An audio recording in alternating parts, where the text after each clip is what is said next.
Whoa, stumbled onto another Wild Billy Wednesday. Hold on to your hats, partners. It's about to get wild. So then I was asking him because I was a half birthday guy, obviously. Now we've found out confirmed half birthday. Dania was for wanting the to baby. throw the half birthday. We haven't accepted the gift yet. Lewis, Dania's husband, has said in my ear, I just want for the record, we are not half birthday people. That seems impossible. Now everybody's backing away because I said, you're probably a half birthday guy. And I was like, are you guys like birthday month people? Like when your months come around, like, oh, here's a whole month of activities. Or did you like downgrade to, oh, it's just our birthday weekend. Here's 5 festivities. Like, no, none of that. Just one thing. I go, buddy, you're going to Las Vegas for a UFC fight and you're throwing yourself 2 parties. What You're 2 having one on a parties? Friday, one on a Saturday. So don't come and tell me you're not a birthday month guy when you can't just simply go to Las Vegas and get a couple interviews. No, we're going to have 2 parties where you have to come see Tony next week or this weekend or whatever it even is. First off, the first party is a Cuervo party. They're doing their own thing. They invited me to go over and kind of play host and do certain things. So I'm going to go over there. It's Aren't not you for fighting me. somebody on Friday? Yeah, Dan, I'm going to be sparring the wins record holder for the middleweight division, tied with Michael Bisping. His name is Brad Tavares in the middleweight division. That's a bad idea by you. Terrible idea. Yeah, but again, what we're doing here with the MMA Hangout is pushing the limits of content so you guys can follow along. Like I jump out of a plane, you guys don't. I fight people on camera, you guys don't. Like I need you guys to elevate as I'm trying to elevate. And sparring, though, conveys he's going to take it easy on you. Yeah. Oh, sorry. So Dude, I'm not gonna set him up on T-Mobile on Saturday night.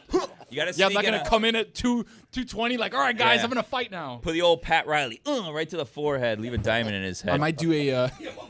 By the way, for clarification, I've been told in my ear multiple times, I was invited too by Lewis. So you can come meet Lewis as well, who might be right fighting now. as well. All right, Lewis, I've heard from you too much in the first 5 minutes of the show. Go sit in the penalty box. Whoa. Like, stop talking to people so much, and the rest of you stop listening to him so much. Might I add, Dan, Saturday night, the MMA Hangout will be live at Circa, atop Stadium Swim, and you can go on the Stadium Swim. Party number 1. Party number 2. Okay. You can go atop Stadium Swim, and I'll read it right here. MMA Hangout live Saturday night from the Circa Hotel in Las Vegas, overlooking Stadium Swim, presented by Boost Mobile, How 10 fun is p.m. that Eastern. going to be? That's the first time. So you've grown that into a big fun thing. I'm seeing if Mero can join you on Saturday, if you'll have him. It's a very popular Of course, thing. I'll have a primo. But you have grown it now so that you are flying to Vegas with a 6-month-old that has 2 teeth, and I don't think your wife's She'll be going to at like home. very much that you're going to be in Vegas. I think she said yesterday, like, I'm glad you're going to Vegas. Yeah. Are you getting paid for it? Of course. That's We uncomfortable. know what wives Well, like. he doesn't. I don't know if he Oh, there he is. No, wives again. love money. Everyone likes money, says. I'm glad that My Amin wife is here, especially. and not just because the NBA draft is today. It has been a fascinating thing to watch happen in the NBA, how teams and fan bases want to win the summer. The Celtics have made 2 trades in the last 2 days. You want to know when the last time was the Heat made a summer offseason trade? Kyle Lowry. Ooh, that was a time. But this is the Well. thing, right? This is winning the offseason is something that now matters for front offices. And we can say this, right? At least the last 2 championships, maybe you feel like you could say this about all championships, but at least the last 2 championships are monuments to architecture. Like what the Celtics did 2 years ago that they just undid, like that is masterwork right there to get under the cap while Porzingis and Holiday become your 4th and 5th best player because Derek White ascends to your 3rd, and all of a sudden you can get rid of them. And, I mean, I want to get your thoughts on what they got back, because I did not think that they had the kinds of assets in those 2 people trying to get under the cap that would bring them back, a scorer and some value. I thought they would just have to dump to get out from under the cap. You don't think what they did was dump to get out of the cap? They did, but they got stuff back. I mean, they got decent pieces nice back. pieces. I mean, they got a scorer. They got someone who can score when Portland doesn't have, like Portland has redundancy of skill set there. Are these decent or nice pieces? I need to know. You guys, I got 2 Look, answers this there. is the man giving you the analysis when Drew Holiday went to Boston called him a waterlogged corpse. That's not what I said, but it's all right. I mean, like, if you're asking for my analysis and then undercutting it with a mockery of what my Waterlogged analysis was, corpse that is doesn't strong. really work. That's strong to say. I mean, That's not what I said, but I thought you said corpse, so I thought you attached corpse to Drew Holiday. I heard that's what you said. that's not what I said. And I'm not going to relitigate a show from 2 years ago. Where Can you guys find the sound? It was Get the Lewis. corpse of Drew Holiday. I sent the sound to you guys after you kept saying I said corpse about it as far as like, oh, Boston got a corpse. That's not what I said.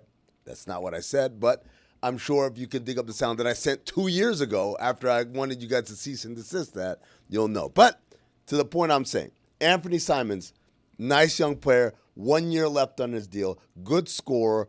He's got flaws, he's got warts, but again, in terms of what they got out of, which is Drew Holiday, who has long-term money on the books, and deteriorating not only in health but in play, that's a nice little swap. Porzingis for George Niang, that is a massive check down. Okay, yes, agreed. Although George Niang is one of my favorite players because he's shaped like me. I've loved him since Iowa State. But just so that you know, the Celtics saved $180 million in tax penalties. And whether you agree with it or not, in doing so, they got 3 second-round picks. They got a veteran who's had a couple of playoff runs, and they got a potential 20-point scorer. So I think we can agree. My previous point, we'll get to the sound that Amin wants us to eradicate forever in a second. But I do think we can agree, if not all championships being always architecture-based, because sometimes you just have a star and it doesn't matter how much you build around them, we can say the last two are celebrations of front office, can we not? Well, this year's championship, it's more of a long-term celebration of front office. To me, that's front office work, is building over time and adding and curating and chiseling, right? The big blockbuster deal rarely, not never, but rarely turns into an immediate championship. The Celtics swung big two summers ago by sending Marcus Smart, who was a big part of their culture. Not an easy trade to make. That one is like, yes, that's swinging for the fences. They went out and got Porzingis, and it worked magically for them. The Thunder, yes, acquiring Alex Caruso, huge, not only for his contributions on the floor, but also because he taught them how to pop bottles of champagne. Don't know if you guys know that one. I have to show you guys. That's I have real to vet show you leadership. guys some of the video here on guys on the Thunder who have never had a drink and guys on the Thunder who had too many drinks. We can check in actually with them now as soon as you finish your point, because Chet Holmgren was slurring through the parade. SGA looked drunk on GMA, and Jalen Williams says he's about to go drinking, even though he's never had a drink. The Thunder are an example of the kind of patient front office work that nobody really wants. This thing started 6 years ago, right? And they tore it down, and they used their cap space to accumulate and pick right and develop and make tweaks here and there. And it culminates with we have the cap space to sign Isaiah Hartenstein because we think he fits what we need. We can go out and get Alex Caruso because we can't have too many of these young guys who've never done anything before. So Josh Giddey goes, Alex Caruso comes in.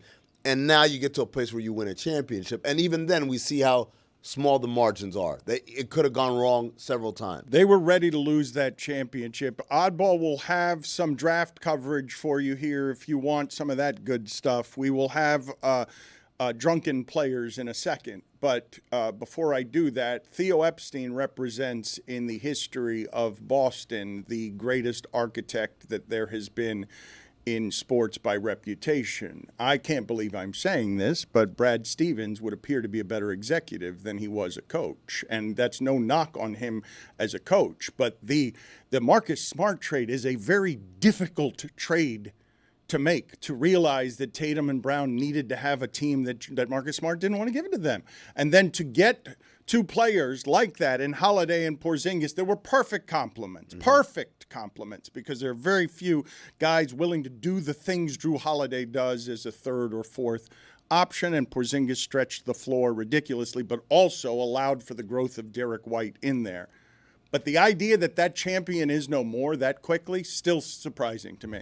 But it's still surprising to me. Why would it not be surprising to me? The Celtics seem like they were only on the ascent. It seems like if Tatum doesn't get hurt, they're going to go into the repeater tax. They're going to go into the luxury tax. Like, it felt like it was kind of churning that way, no? It's more that I don't know that they would have ever gone into any of that because of the new ownership and wanting to get under that luxury tax, but they would have been right back in that conversation at least this year and still been around the championship. It feels like everything fell apart, and now not only are they making moves just based off the future because they know next season doesn't really matter, but they were willing to get that much worse because they want to build it back up around Tatum once he is healthy. They were going to make hard decisions either way. The only thing the injury did was to give them the out of, no, we need to make hard decisions. But they, like somebody, not Brown, not Tatum, right? And probably not Derek White, but there were going to be people gone. So you think they're done? Wait, but no, Shams is saying that Jalen and Derek White, they're getting calls all over the place, that the Celtics are getting the calls, and I don't think they're done. You think they're done? Done in what sense? Either way. Big moves. Do you think that they're done with moves or done being able to do something for this year? Because I think they go right back to playing for the championship this year, even though Tatum's going to miss most of the year. They're one more move away from getting under the tax. They're in the repeater tax. And in order to get out of the repeater tax, you've got to be out of it 3 out of 5 times, right? So, 2 times in 5 years. They've been in the repeater tax 3 times now. So they have a mandate to get under that thing one more time. So one more deal. Is it Sam Hauser? Is it Derek White? I don't think it's going to be Jaylen Brown. I don't think it's going to be Derek White, but of course they're getting calls and you got to listen because you're in a position. Are they done forever? No. I think, a year from now they'll be back to reload in the summer of 2026. Why would you trade Derek White? Because he makes $28 million next year, 30.3 the year after that, 32.5 the year after that, and he's got a player option of 35 the year after that. That's why you trade. It's not because, I don't like him anymore, he's no good. This is a lot of money. Now, if we're at the peak of competing for a championship, I'll pay it, right? That's why they paid all those guys. But once you get to a place where we're not quite at the peak of competing for a championship, it's really hard for me to convince ownership, hey, let's just keep throwing money at this thing that's not going to pay for itself. I think they're going to trade Derek White. Because you see what Orlando just got for Desmond Bane. Boston knows they're not a contender this year. If they can get a haul for Derek White, which I think they probably could, then in a year from now, you're going to do it again. Like, you're building your championship team around Tatum and Brown, and now you have all of these assets next offseason to play with. I think they're going to trade Derek White. The question is, who has the assets to go get a Derek White? Who has what Desmond Bane went for? Who has that left out there? Oklahoma City has everything. Brooklyn's got a ton of picks. Brooklyn's got like 5 in the first round. 5 in the first round, and they don't know what to do with them. Build their centerpiece around Derek White for the Brooklyn Nets? Look, you build your centerpiece around Desmond Bane if you're the Orlando Do you Magic? believe Derek White? I don't believe Derek White's a number one. He's a lot better player than any of us thought he was, but he was at least that good because he played with those 2 other guys. Yes, let's not get caught up. Yes, he's not a centerpiece of a team. I'm just trying to be funny because Desmond Bane went for 8 billion picks. But to answer your question, a Sam Hauser deal gets him under. So he doesn't have to get to Derek White. You say 8 million picks. A Gobert costs you 5 now. A Bridges costs you 5 now. Yeah. A Bane costs you 5 now. Like that. Yes. But let me stop you there because Gobert costs you 5. What had Gobert done in his career? He was like a 3-time Defensive Player of the Year when that happened, right? The Bridges deal is the only example of like, hey, this guy who's never had any sort of accolade, we're going to give up a zillion picks for him. Why? Well, because he's best friends with my best player. Like that was their thinking. Like the power of friendship, of course. But that's the rate now. That's not the rate. That's the rate if you're dealing with. Bane just is a catch and shoot 3 shooter, and he just went for 5 picks. That's the rate. That's the rate if you're dealing with a team that is desperate. Kevin Durant went for 1 pick. What are we talking about? Bane has never been an all-star. Like you just said, Bridges doesn't have accolades. I know. Neither does Bane. That's the way I see it. I mean, is that I don't think it's what that guy is worth. I think it's about what that guy is worth to the team that's trading for him. Like Minnesota felt, okay, Gobert's not worth 5 picks, but to us he is because we think he's the missing piece for a championship. Mikal Bridges, he's not worth 5 picks, but to us, we think it makes us a championship team. Okay, so this was what Mike was doing yesterday when he was talking about the Heat missing on Anunoby and on Siakam. And Siakam. They weren't missing pieces either, right? Because they didn't end up being champions. Like Siakam got very close and was important. Anunoby has been very important, but they don't get to be missing pieces because the Heat have been as far as the Pacers just got. But that's like saying the Siakam trade was a failure for Indiana. I'm not saying it's a failure. Mike Ryan's criticizing them for every guy they have not gotten, and what I'm saying is if they'd gotten Siakam, they still wouldn't be a champion, and he'd still be criticizing them. If they'd gotten Anunoby, they still wouldn't be a champion, and he'd still be criticizing them. But still criticizing them. All right, you're obviously going to play that back. I mean, let's play back before we do that. Let's play back point. Amin's clip here where this was the analysis. He was mad at us. He had just gotten home on a flight. He was upset. Can you explain to us what context this needs as you deny that your analysis was that he was a corpse? That wasn't from the day that I talked to you guys on the phone. I was in the I have a car in the clip. airport. It's audio. Okay. Drew Holiday's corpse. Oh, okay. Drew Holiday's Wow. corpse. Oh, it's amazing how it's just like 3 words and there's nothing around that. So wow. you did not say Drew Holiday's corpse? Wow. You think that was edited? What was the It could context? have been like, what are you wearing as Halloween costume this year? And he said, Drew Holiday's corpse. What was the context? That could have been. It probably wasn't was the waterlogged. context. It probably was. That's right. It wasn't waterlogged. He also didn't call Drew Holiday a corpse. Are there It was levels the to a corpse? of Drew Holiday, which is a very different thing. Okay, so would you like the context since you guys aren't really good at finding The context? Marine Corps are celebrated. Peace Corps too. Wide receiver corpse. There you go. So this isn't all bad, Dan, the way you're painting Amin in this corner. You know what's weird, Amin? That's weird. I was talking to people, and I was like, because it's Wild Billy Wednesday, as It I've is. been told. And I said, you know what?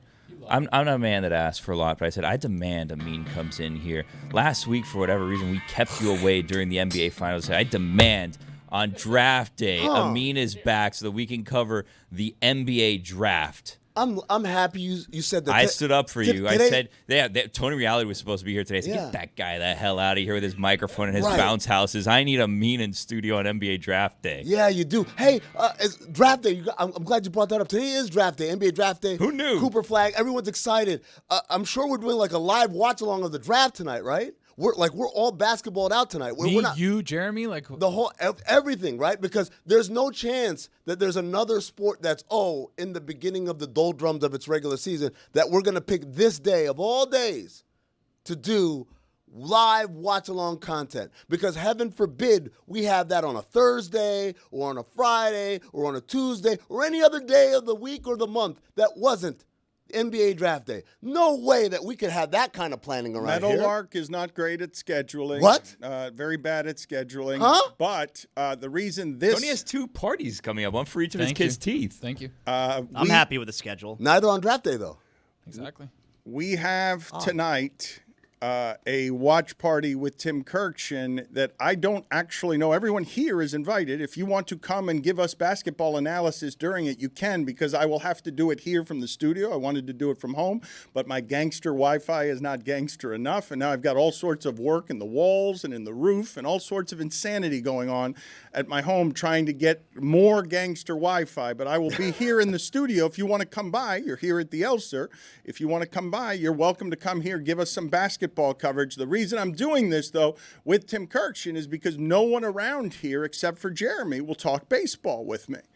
No one. I can't get anyone to talk about my beloved Rays. And so They're so good, Dan. we're going to get Tim Kirkshin, and we're at 6 o'clock tonight. We're just going to watch baseball games tonight. And if you want to come by, everyone's invited. If you want to come by and do basketball analysis, we'd be happy to have you during the draft. Would you like to do that? When you say more gangster Wi-Fi, is the Wi-Fi going to become more gangster in nature, or will there be more of this Wi-Fi that is also gangster? It'll just be better. Huh. That's all I was Sounds saying. like the former then. Something that Amin was saying earlier, and I want to present this to the group here as something that the media in sports talks about very poorly, okay? Because Amin just threw out their repeater tax, and I don't believe that 1% of the audience has an actual knowledge of very much salary cap beyond you're either over it or under it. But there is an information age going on right now throughout sports where Jordan Schultz is fighting Ian Rappaport in a Starbucks because they don't like each other. And Schultz is now being accused by other information guys of buying his way into the game by sending executives coffee from his father, Starbucks owner who used to own the Supersonics. An interesting career choice, by the way, when your father is the owner of Starbucks and the Supersonics. That's his father? To choose the information You got to game. do something, right? I mean, why not pick something fun? Yeah, but you think that's fun? You think? I mean, for him, he's chosen that over doing nothing. Over coffee. He's Like, being come on, being man. accused. I would do nothing. That's what I'm saying. He's chosen that over a life of like riding jet skis and swimming I do pools. so much nothing. And coffee. Are you trying to make that sound like a bad thing?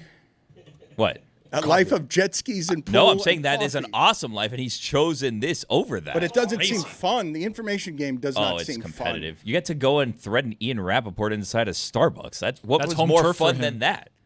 fun. A Starbucks your father owns. Yeah, that's turf, why. yeah. That's why you can get away with it. Are you going to press charges? No, that's my boss. The information guys are really valuable. Okay, I want to talk about Jordan Schultz in a second because what's happening with him is funny. He's being accused by other information guys as being doing to the information game what the Saudis have done to Live Golf, where they buy their way into the game, and now he's got player relationships the way Jay Glazer used to have player relationships, and most of the insiders don't have the player relationships. They have the executive relationships. And so he's playing a different game. But when Amin mentions the repeater tax, the thing that I wanted to ask you guys is, Pablo Torre has a report that is the sixth headline on a slow news day on ESPN News. He's got big breaking news, but it's about labor, the NFL Players Union, and what would pass for something very close to the dirty insides of collusion. Doesn't quite get there, but it shows you how it is the owners tried to keep the money down, these greedy owners in that sport, by basically colluding, even though an arbiter ruled that they did not collude. And the media has covered it very poorly, and Mike Florio is yelling and screaming about this, and I'm curious whether you guys are interested in this part of it at all. Mike Florio is saying it's not being covered because everyone's a league partner, and so it's not going to be covered. and so it finally got on to the ESPN homepage, as I said, the sixth story, but all day yesterday, this was not talked about by the league partners, and I'm just curious. I'm asking you this because I remember these conversations when we left ESPN and how insistent I was to the people who were doing our negotiating. Hey, be careful about partnering us with anybody who's NFL adjacent because they're going to be trying to control stuff we're saying around here and how we say it and when we say it. And the NFL has become so powerful right now, okay, because Ian Rappaport is an NFL employee, okay? He's an information guy paid for by the NFL. The NFL has become so powerful that it's coming very close to being able to control the news. Like, not totally, but more than most people can. And I'm just curious, do any of you care? Because the insides of that story, and you can check it out at Pablo Torre Finds Out, the insides of that story will show you how dirty this business is, how greedy the people are, and how that power is at the very top of that sport in a way that's very well concealed. Florio and Pablo Torre were trying to get these documents, and Torre got them first. But what do you make of Florio's criticism that league partners in business with the NFL have to do things like this? I will tell you that John Skipper, former CEO of our company, has the story of when their partnership with the NFL was with PBS and reporting about the NFL's concussion problem. You got ESPN doing business and journalism. Those things have to be different. They have to be separated. But ESPN managed it for many, many years, all of the conflicts in the business. But as the story climbed on concussions, that story got to Skipper. And Skipper's like, okay, we're out on concussions. We got to get out on concussions. This has climbed too high. I'm the conflict of interest. I, at the top of the company, have to decide, are we doing business or are we doing journalism? And then all of a sudden, concussion coverage, the way it was being covered at the time that it was groundbreaking, it was It was PBS or was it NPR?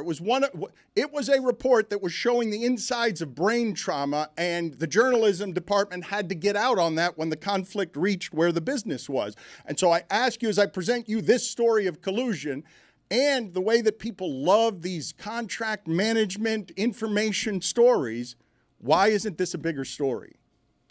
The Florio story or the Celtics repeater? The Celtics repeater, I don't want to talk about anymore. All right, just make it. Why would you think I was asking you about the Celtics repeater? Because you start that was the launch. That is where that started. And then That's what I'd rather talk about. Went a few different directions. This is scaring me, this conversation. Work your way back here. Well, first of all, does Florio not still work for NBC?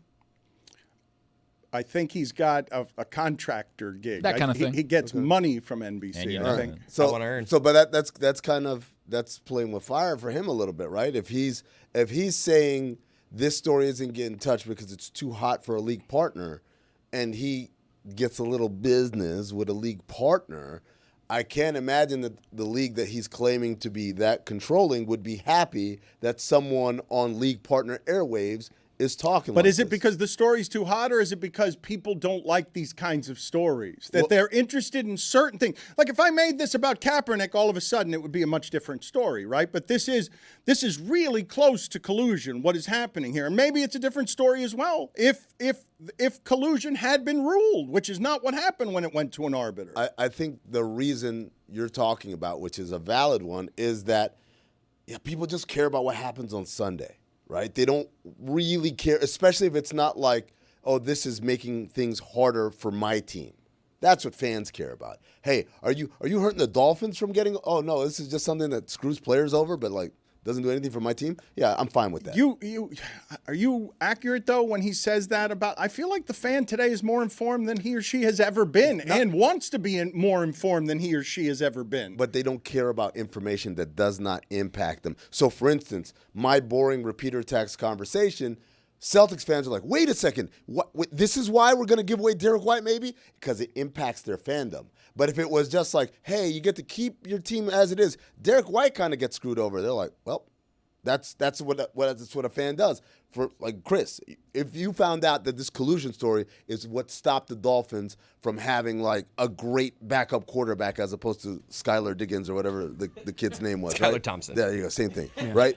Like you would care immensely No, you're about right. this. You're right. But because it has nothing to do with the impact on your team, it's just like, oh, that's cool. I'm informed, but like. But Zaz, I what do don't you care. think is right here when it comes to? I know we can't speak for all of fandom on this, but don't you believe that today's fan craves more information than any fan before? Not necessarily, and especially not with like this story. Me as a fan, I don't care about this story because if anything, this story, if there is collusion, which it seems that there was, it sounds like it helps my team get more players. It sounds like it helps my team build a better roster. I hope the owners collude. Like as a fan, that's where I'm coming from. So like I don't care.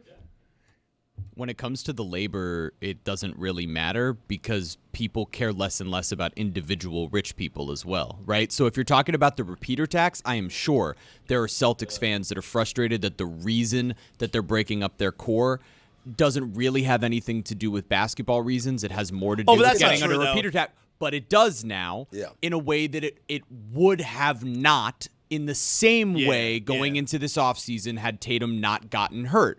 But when you look at collusion and all of these other parts of it, you really have a bunch of people with a lack of empathy. Even if they have the information, why would they be empathetic over the fact that this person who's making $500,000 more than them is maybe making $10,000 less? Let the record show I like collusion. Yeah, pro-collusion if it benefits us.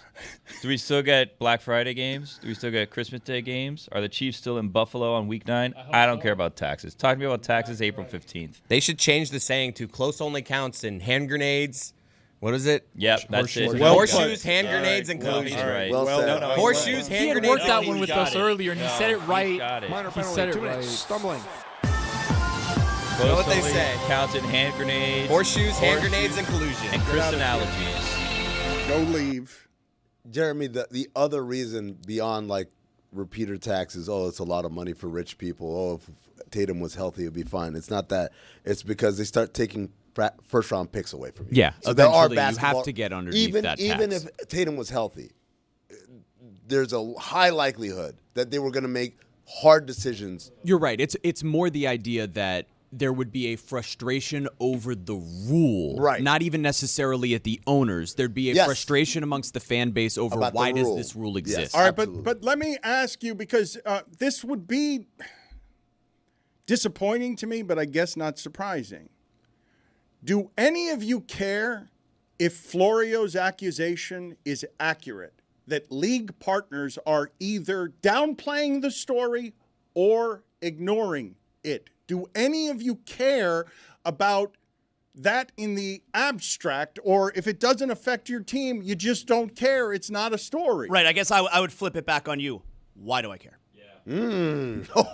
I thought people cared when rich people got caught doing dirty with power. Yeah, but it's about my entertainment. Like it's not like rich people who are in the oil business. It's rich people who control my team, which gives me entertainment and joy. What country do you live in? Yeah, man. You thought what? Since the dawn of time, people have been abusing power This with money? football, who cares? It's not that serious. I just thought that, generally speaking, a story about something that is a rich person's shame with corruption around power is a story that's going to get clicks. You're not going to make me sound like the asshole, like I've got this wrong. Do you not think that like Browns fans are hoping that their ownership group can find any way possible to screw Deshaun Watson out of that guaranteed money? Like they are all hoping that there's collusion or something that can be done to get out of that so they can make their Do team you realize that the reason that this happened is because it was 2 days after Deshaun Watson? These rich people can't control themselves, and so what do?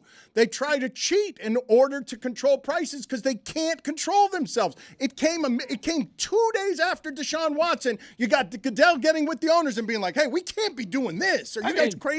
And then what? And then kinda what's right. Well, and then what's the result of that right there happening? The result is my team spends less and they get more good players. That's it, like Zaz is right on the nose. Like, Okay. All of that stuff doesn't matter if that's as American as apple pie. Wait, does it benefit me? Yeah, I don't give a like that's all people care That's about. all it is. Horseshoes and hand grenades and collusion. As bad as it sounds, like you're acting like we've thought of football players as people and not just as my team that's going to get better. Like, and I'm thinking about long-term futures and, oh, well, what is this player going to do with less guaranteed money 15 years from now when they're no longer playing football? 15 years from now, I'm going to be worried about who they're drafting in the draft this year. People complain all the time about NBA players. I can't believe this guy makes more than that NFL player. You think these people care about the well-being and the financial health of these guys? They don't care, man. You guys ask these questions of me as if my entire mantra for 20 years hasn't been treat these people as human beings. You guys are asking me these Pro-management. questions. Yeah, but you're on the back end of the bell curve now, Dan. Like in the first 10 years of your career, things were ascending in this country toward that direction of people caring about others. And in the last 10 years, What happened last 10 it's years? completely dropped off the other side of it. And so now, the more we see power and corruption and all of that constantly every single day in the news at the very top levels of the country, why would we care about that in the NFL? It was the Marriott Starwood merger. I care about That's what it was. I care about people, but I also care about winning playoff games. it's Put just it on the poll shifted. at Le Batard Show, please. What do you care more about, people or winning a playoff game? I'll tell at this point, one. Whoa! Landslide. What I wouldn't That do poll. for one? What a silly poll. Whew. You are talking about empathy and treating them as people. I don't know if you guys saw what happened with the Arizona Diamondbacks last night, where their second baseman, Marte, was heckled from the stands about his late mother, who died in a car accident in 2017, and just immediately started sobbing. Doesn't he play for the D-backs? Was that a home game? Well, some games. No, are I think it was on the road. games. Oh, yeah. okay. Okay, odd. that's the Half of them, question in that you're fact, asking, though. Like that's the Would've been first weird at question. home. But that's the first question that you have is: was it a home game or a road game? When I tell you a player important was to the heckled story. in a way that made him start sobbing on the field, the fan was ejected.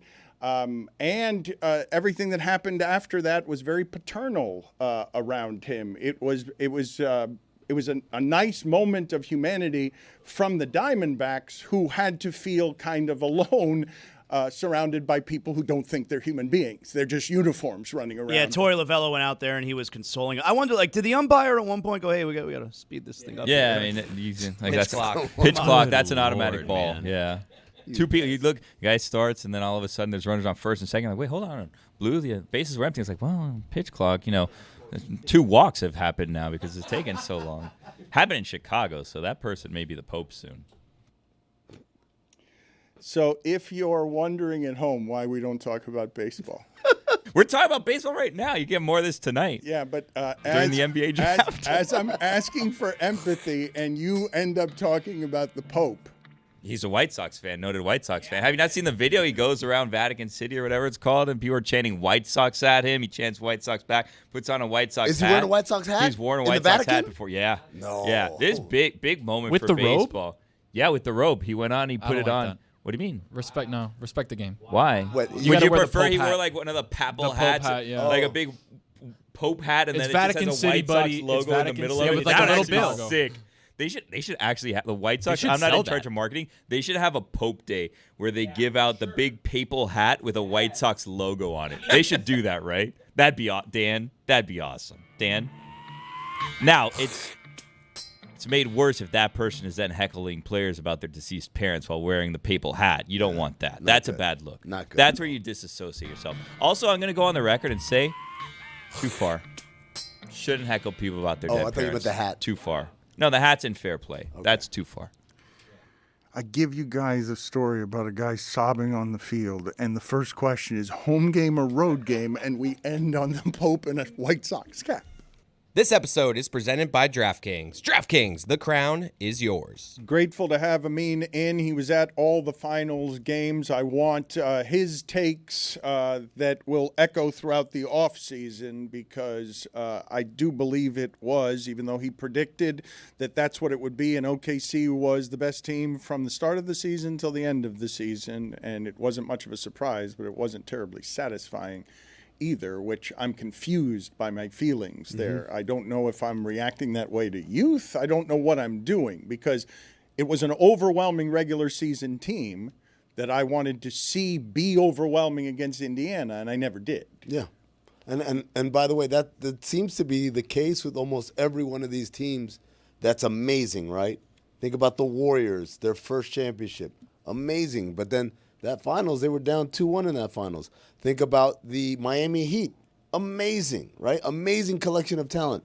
But yet, even in their first championship, forget about losing to Dallas, even the first championship, the path there wasn't quite overwhelming, right? So there's always it's never as easy as it looks. And there's so many variables because at the end of the day, there's a big difference between I play Milwaukee on Wednesday, and then Friday I go play Chicago, and then Sunday I play Minnesota versus big boy, you playing me every single day. And all I'm doing is devoting all my resources to learning your weaknesses and trying to stop I thought them. Indiana would have had an advantage if it had been like a 30-game series. Yeah, we joked about that. It's like Pacers in 9 after game But no, 6. because I couldn't believe that Indiana got OKC to play 4 games that were the 4 worst games that they've played all season in terms of assist to turnover stuff. Like where they were. I didn't recognize them as a team, given that I'm watching something that is historically great at turning other teams over and never turning the ball over themselves. To see them have, it was 4 games where they had more turnovers than assists. No, that's like, I just couldn't believe it. They happened to win one of them, the one where they made 3 3-pointers. Right, but then I would argue that game 1 was the other way around, where they had all the turnovers forced and they had all the assists and they lost that game, and they probably shouldn't have lost that game. So I think it washes out. But the point is, like, everyone, even the most indestructibles, they all have something that they don't like being done to them, that if you can find it and if you have the personnel, you can impact it. Then I always talk about, like, when you say, oh, this team is going to beat this team in a 7-game series. How many times? We play that 7-game series 100 times, 1,000 times. How many times would that result happen where we think the favorite would be the underdog? In some cases, it's like 999 times out of 1,000, right? They're going to win, right? In other cases, it's like more like 501 times out of 1,000 that they're going to win. And in every case of that, the underdog winning, it's you got to find the right combination of things. And some of them are things you can control, some of them aren't, right? So 2016, Warriors beating the Cavs beating the Warriors. Some of it is like, hey, we need to attack these certain things. Hey, Steph Curry isn't healthy, attack that. Some of it is, and Draymond Green got suspended. And Andrew Bogut and what's it called? And Andre Iguodala got hurt during those finals. Oh, and by the way, Harrison Barnes, we're going to let him shoot every single time, right? And all those things need to add up. And then LeBron needs to make the best defensive play in finals history. And Kyrie needs to hit one of the biggest shots in final history. And then Kevin Love has to be ISO'd against Steph Curry, one-on-one. And he's got to get a stop. All of those things needed to happen in order for the Cavs to beat the Warriors. There's a lot of variables. Some of them you control, some of them you don't. There are a number of things I want to get to in basketball, okay, including drunk OKC players and the story with Josh Kroenke. But before we get to that, do the Celtics make all of the same moves if Tatum's healthy? They make some. I absolutely think they would have shed salary. Now, I think it would have looked different, right? So, for instance, trading for Anthony Simons, probably not what they were going to do because Anthony Simons with a healthy Tatum represents an overkill, right? Like they don't need more scoring at that point. Porzingis for George Niang, just like here, take him. I don't think that happens. But I think some form of salary shedding happens because, as we were talking about in the last segment, there are basketball reasons not to be in the repeater tax, right? They, like as I said, if you're in there long enough, they take your first-round pick and they move it to the end of the first round. You get the 30th pick. No matter what, even if your repeater tax only got you the 20th best pick regularly. Nope, it goes all the way to the end. Is that lottery protected? There ain't no protections, buddy. Take it all the way down. Imagine you win the lottery and you wouldn't. You wouldn't even be in the lottery. If you win the lottery with a repeater tax, you're a bad team. That's the point. They're trying to make it see so like, hey, don't you dare. You can't aggregate salaries in a trade. So for instance, if I wanted to trade, you saw Kevin Durant got traded, right? It couldn't be Kevin Durant and Caleb Martin because they're above the second apron. So they take that away. Obviously, the lower mid-level exceptions. Your first-round pick 7 years out can't be traded. So, hey, I'll give you my 2032 first. No, you can't. So there are all of these things that handcuff the hell out of you out of improving your roster. Plus, you got new ownership coming in. Nobody cares about this conversation. That's part of the issue, right? I was just back here like, whoa, I don't know. Unless you're that deep into the game, unless you're caring about every single team in the NBA and you want to know all the machinations of value and all of that, why would you care about this? You shouldn't have to know all of these things to be able to digest why a trade happens, but it's why you don't understand why this player gets traded for 4 first-round picks while this player only gets traded for 1 when the disparity between their play is a gulf in the other direction. Right.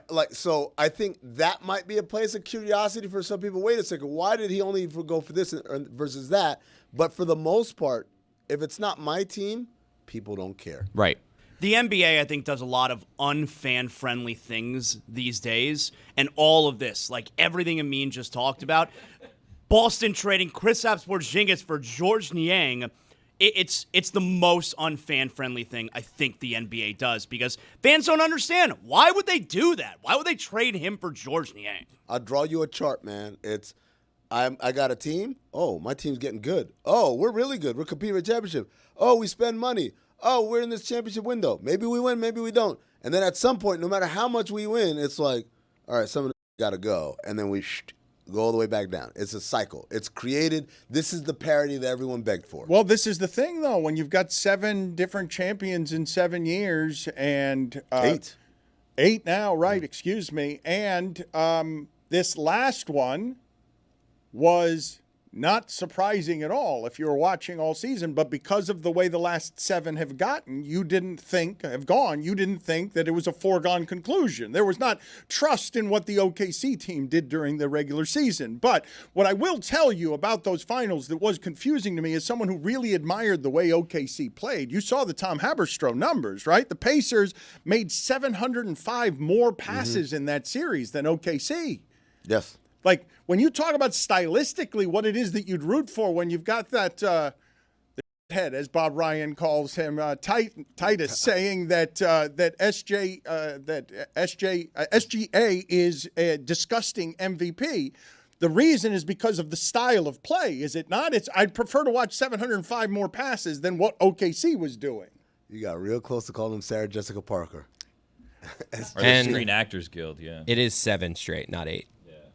Horseshoes and hand grenades. Don't do this. I'll do it. I'm looking at Wikipedia. I thought it was 7 going into this season. I'll do it for you, Chris. Watch 2018 Warriors, 2019. Yeah, they won again in 22. Watch when he realizes. Yeah. Ooh. Like He's saying not back-to-backs. competitive. Yeah, he's saying Not not back to back. back-to-backs. Yeah. He's saying we've had Consecutive. 8 different champions the last 8 years. We didn't have any back-to-back. I think it's 7. No And dynasty. you guys are saying 8 I've different never heard anyone make that franchises. point you just made.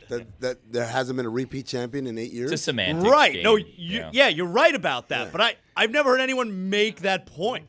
The repeater tax. There you go. I'm first. Oddball. Wait, I'm you like- get I'm like repeater Stugotz. taxes? You get taxed if you win back-to-back championships? The thing that I see happening with our show that is delightful, and it happens more on Wednesday than any other day, is that when someone tips over the garbage can and the fire leaks out, Billy jumps out from the shrubs, like just really That's excited. why they call me the fireman. They're really excited to be like, let's argue about whether it's 7 or 8. No, Let's argue. I'm helping Let's- out. I'm actually trying to helping. put an end to that He said argument. semantics. I'm saying it's just a semantics thing. You're both It's not right. semantics. No, it is semantics. He's right in that it was 8 different teams. You guys are right that it was 7 different franchises. This is a semantics argument. You both are kinda right. right. No, You're kinda right. no Am I repeats right? in All there. right. That's Am I- semantics. am I- Semantics, whether he's right or not. But he's right. That's semantics. See, thank you. That's why I invited you in today. And I said, you got to be here, man. Big day for the association. No See- one covers the league like a mean. See you at the watch along later. Yeah. Oh, wait a sec. That's a baseball one. Sorry. What time is the draft at like 8? No, right around the same time. as Really? the watch 6? along. That's early for a draft. What's the perfect time? Because 8 is too late and 6 is too early. I guess it's 7. There you go. There you go. you worked Way it to go, out. Billy. You did it by It's at yourself. It's semantics. Just closing loops today. That's what today Yep, should be. that's what you Closing are. loops Everyone knows Wednesday. you as a loop Hey, closer. Chris knows his godparents now. Speaking of Excellent. closing loops. Let's close that later, shall we? Okay. Okay.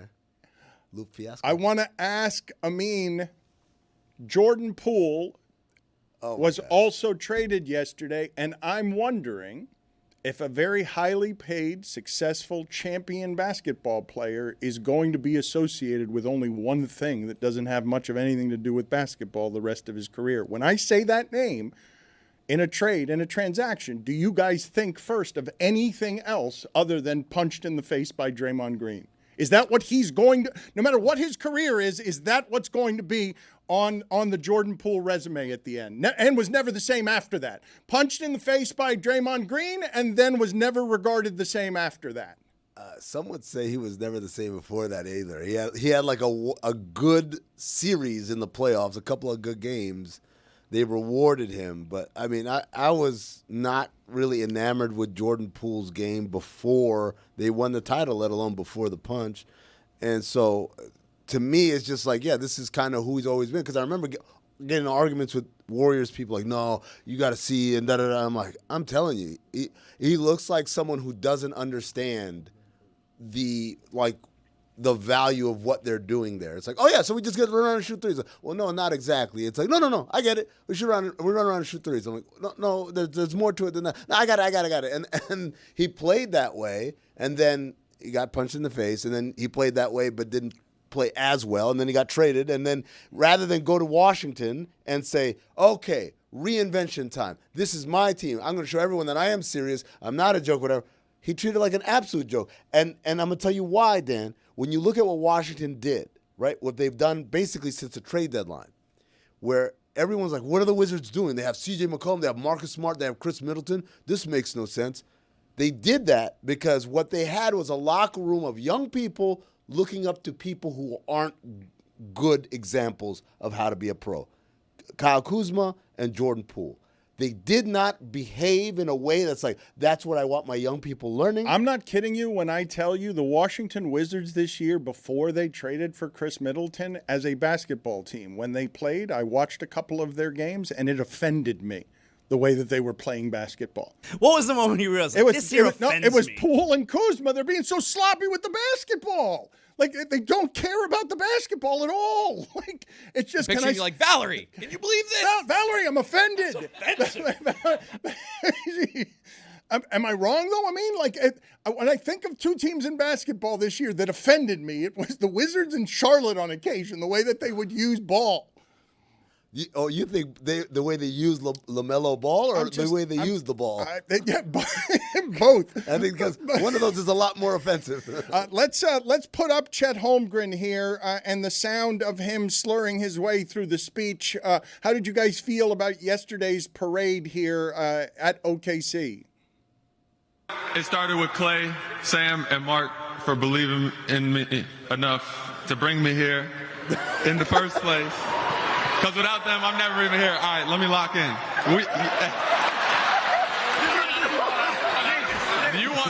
Should we put you on the mic right now? Yeah, it's our show. Somebody misspeaks and everyone else pounces. Was anyone else worried that Chet was going to tip over while holding that trophy? Not for Chet, for the trophy. Like, they looked like they were trying to get that trophy away from him to not dent it or anything. Put it on the poll at Le Batard Show. Were you worried that the trophy would tip over Chet? So we had Chet seeming a little drunk on stage, which is fair. And then we had SGA on Good Morning America. And I don't think it's drunk he's being accused of, but I think it might be a little stoned. Shai Gilgeous-Alexander. Give it up all for SGA. Getting up and joining us this morning. That's how you oh say my SGA. God. How does NBA champion that have a good ring to you, SGA? Yeah, it's everything I imagined it to be. The opportunity has been amazing, and I'm happy and I'm blessed to be a part of it. Okay, have you been to sleep, Shai? Have you been, because you look a little sleepy. Did you get any rest since last night? I got some rest, not as much as I'd like, but hey, you only live once. Was winning a championship a burden to the Thunder and like Sure Oklahoma like City? it. Like, they didn't celebrate when they won. They rushed the parade like a day and a half after they, like, the quickest parade ever. I don't know how they must have been planning to win this. I mean, they wrapped the buses like 3 days early, which was a ridiculous decision. But then you're on Good Morning America. You sound upset to be there because it's too early. Like, did we inconvenience them by making them NBA champions here? To be fair, man, Good Morning America's on very early, and Oklahoma's an hour back, and he didn't go to sleep the night before. He went out. He had a good time, man. You wake him up, and then you put makeup on him and say, you got to answer these questions. That's not a great. Come on, guys. He's not stoned. Like he's got those tired, dry, heavy eyelids from not sleeping, and a lot of alcohol consumption the night before. Seems like a very reckless thing to accuse him of. To be honest, how dare you, Chris? On Good Morning America, I have a question for you guys that I had never considered until yesterday, which was the buses that they ride around town with, that they wrap with like the championship, the 2025 NBA champions or whatever, right?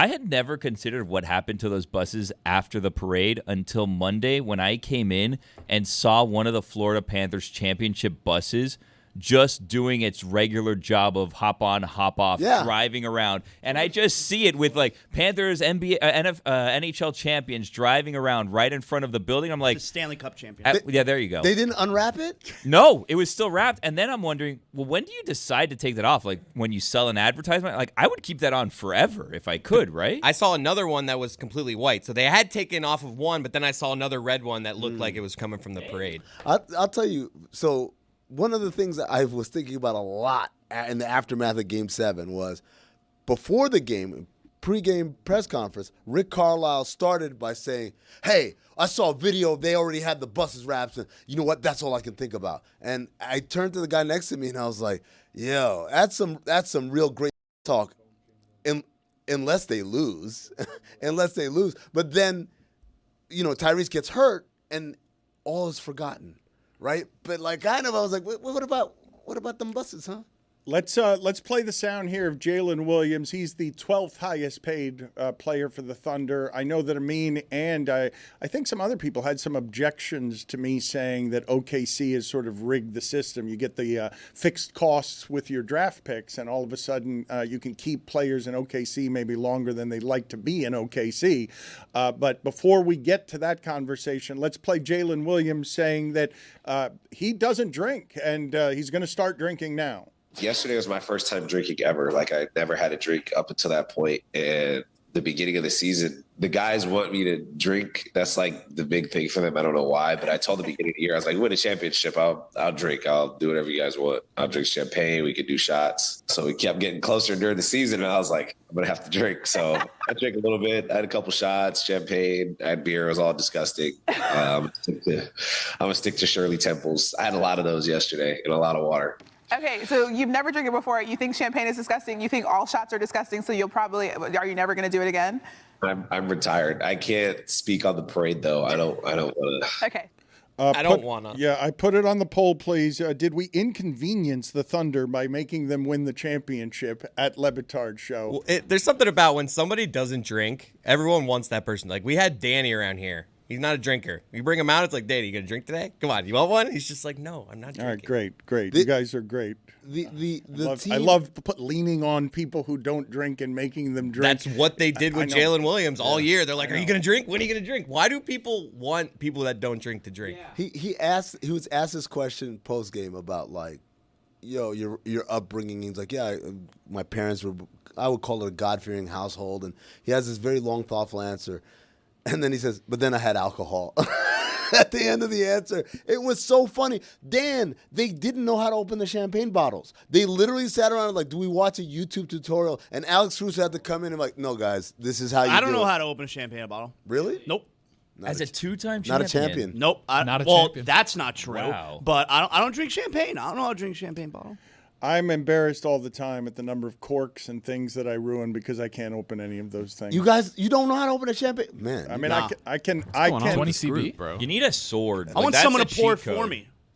Pour it? Yeah, whatever. You don't pour champagne. You spray that thing. You let everybody know. Woo! A real champ would know. Yeah. I mean, you're so busy yelling, you didn't hear Billy say that he would Sword, open it with with a a sword. That's a trick that people do, a Yes, party they trick, do. and then you don't need Never to seen figure that out how one, to do it. You just go, you go right across the edge of it, you go, and it shoots Can you guys off. get me a champagne bottle for Zaz to try and open here at some point? Oh, boy. Let's There's a find- lot of Billy with the equipment. sword. There's a lot of Let's equipment. find. Certainly, we would have champagne here somewhere. Let's get to this. I'm feeling cronky- pretty confident today. I'll do it. Oh, there we go. We got the sword. Let's get to this cronky sound. What did you guys make of this? The Denver Nuggets owner saying this out of nowhere. For us as an organization, going into that second apron is not necessarily something that we're scared of. I think that there are rules around it that we needed to be very careful of with our injury history. The wrong person gets injured, and very quickly you're into a scenario where that I never want to have to contemplate, and that's trade number 15. And so, we're very conscious of that pushing forward. Dan, it would be like. No, who was talking about that? Nobody but you, sir. There was nobody talking about I never want to that. contemplate this, but let me bring this up. Let me be the only one who's thought of it. Like something so out of the ordinary, like that. It would be like asking Dan about his diet and say, you know what, I would hate to eat the wrong thing and then I have to divorce Valerie. Like, wait, what? Do you think there's a single person before that press conference that's attending? It's like, I think he might mention trading Jokic. I think if you're the PR person, you have to tell him, look, there's only one thing we're not going to mention today. 15. The only reason that doesn't get warned is because of the fact that no one would ever think it could even come to his mind. Very quickly you're into a scenario where that I never want to have to contemplate, and that's trade number 15. You just contemplated Sounds like he has it. contemplated You just it. contemplated it. No one was contemplating it, sir. I wanna never before have to you- contemplate it. you He's just mentioned it. spitballing in the middle of the press conference. Very To be quickly you're fair, into a nobody- scenario where that I never want to have to contemplate, and that's trade number 15. Nobody thought about trading 77. They had to contemplate it, though. Again, though, no one spoke it before doing it, though, either. If actually, Tony brings up a point. If the Mavericks had said that, something similar, the news would have just pounced on it, and then you don't make the trade.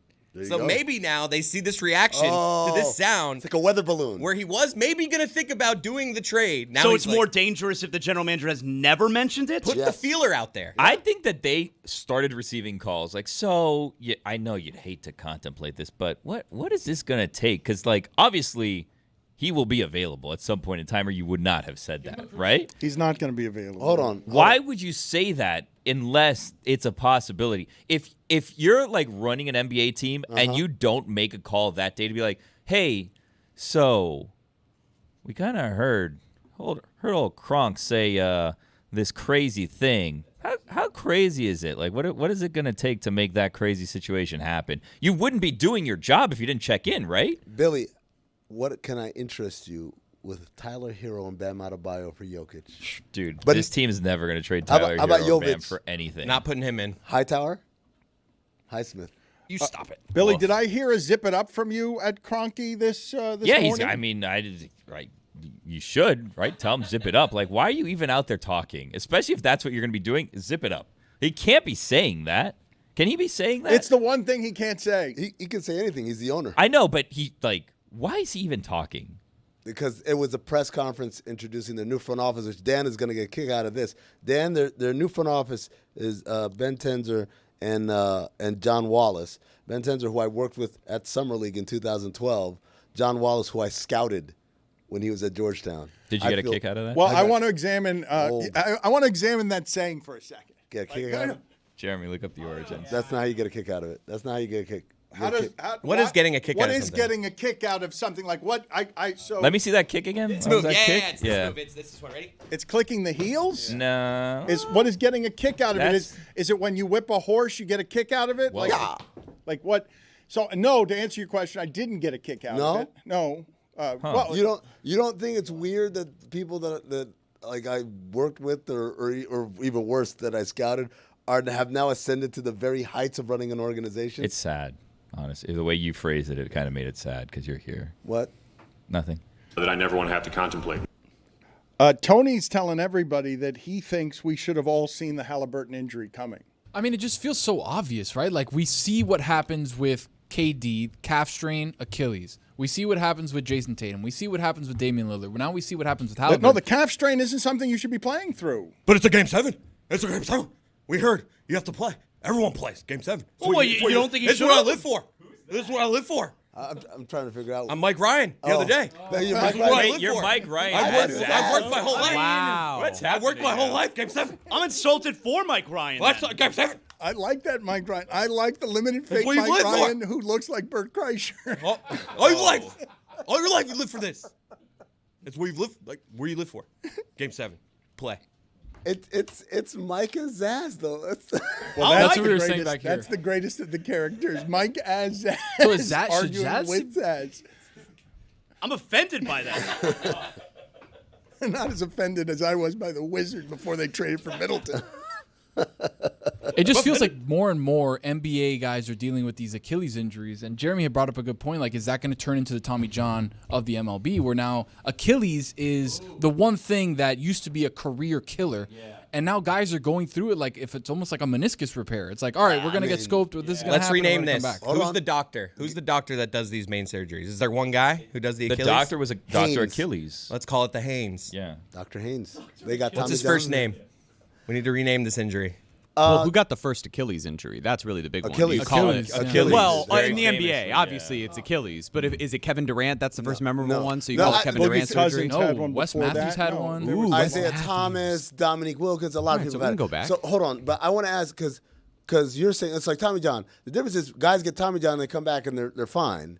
Other than Kevin Better, Durant, honestly. Other than Kevin Durant, who's come back from the Achilles and was just fine. But it used to be a death sentence in baseball too. Like it's still a death sentence. Is what I'm Right. saying So in the what I'm NBA. saying is this is the origin of it becoming Tommy John surgery. Because what started happening when you saw this ascension of guys getting Tommy John surgery? It was because of essentially what is AAU baseball.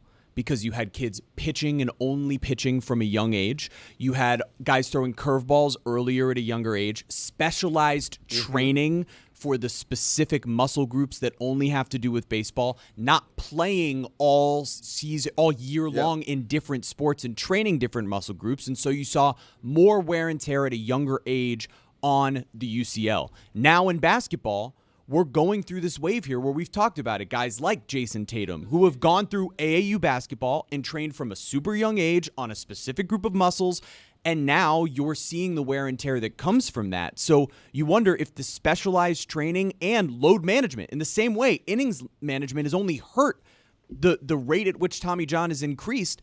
I think that we're seeing sort of a similar pattern to what we saw at the beginning of this escalation of Tommy John surgery. But you can't predict that Achilles injuries are going to then become like Tommy John, where you now become back stronger. That's like, not necessarily what I'm saying. I'm saying more, I'm worried that this is the new, hey, this is about to spike over 10 years because of the way we're training our players. So we did a whole episode of Basketball Illuminati that's out today about this, right? About this concept that, because people are saying they need to shorten the season. And it's like, it's not the number of games that did this. Thanasis ruptured his Achilles. You think it's because he was playing too many basketball games? No, it's because of training from a very young age, specialized training over and over again. And then the other part that you didn't leave into the Tommy John conversation is it's an unnatural movement, right? It is just like throwing a baseball. The elbow was not meant to have that amount of force and torque on it over and over and over again.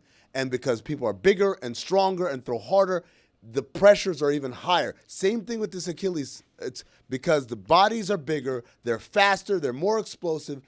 The human body was not meant to withstand all of that. And that's what's happening for sure. The one thing, though, I was thinking about is, well, Tommy John, how'd they fix it? Well, they found this surgery that's amazing.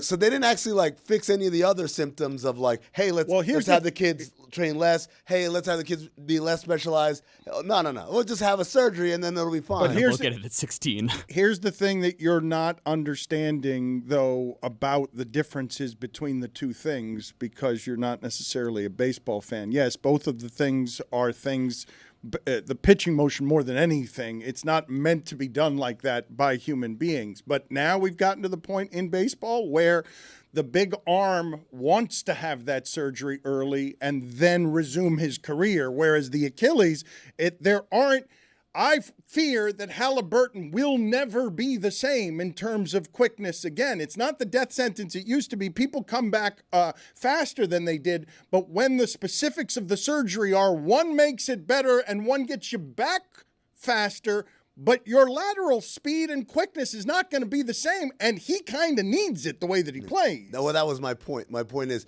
baseball didn't solve the problem by addressing the symptoms earlier on that led to this. They just found a surgical procedure good as new. And so basketball doesn't have that equivalent. We've got to address it earlier, but nobody wants to. I got a kid who's 14 playing AAU, and you can't afford to be okay, now you're going to go play volleyball, because all these kids are working year-round, and they got trainers, and they're AU, and then high school, and then all these other club teams that they're playing for. They are constantly working and getting better. You get left behind in the dust very easily. So is it a bigger product of can we diversify kids' game more, or is that just dead in the water? You can't do that anymore. You're going to get to a point where your kid is playing basketball, Tony, and you're going to have a decision to make. It's okay, I'm going to put my daughter in volleyball now or softball or whatever, as a season switch, and so that we're not getting that wear and tear. She stays active, right? But she's still staying active. But what's going to happen is when she comes back to basketball, all these other kids have been doing basketball the whole time, and it's you're blown away by the skill level. I mean, it's crazy. I remember scouting, and you go months on the road watching college basketball, and at most you'd see one or two shooters per team. And now my kid, 14 years old, every team we played against had at least 3 or 4 knockdown, deadly shooters. I'm talking about in-game. If I have a window that's open this big, I'm knocking it down. I'm holy. I remember you used to go to the park and all day long. He's not a shooter. All right, he made a couple, now close out. Now you got to stay home on everybody all the time. And I asked my buddy who trains kids, and I said, how the hell did they get this good? And they said, they're all going to gyms, and they got the gun. And they're shooting 1,000 shots a day on the gun.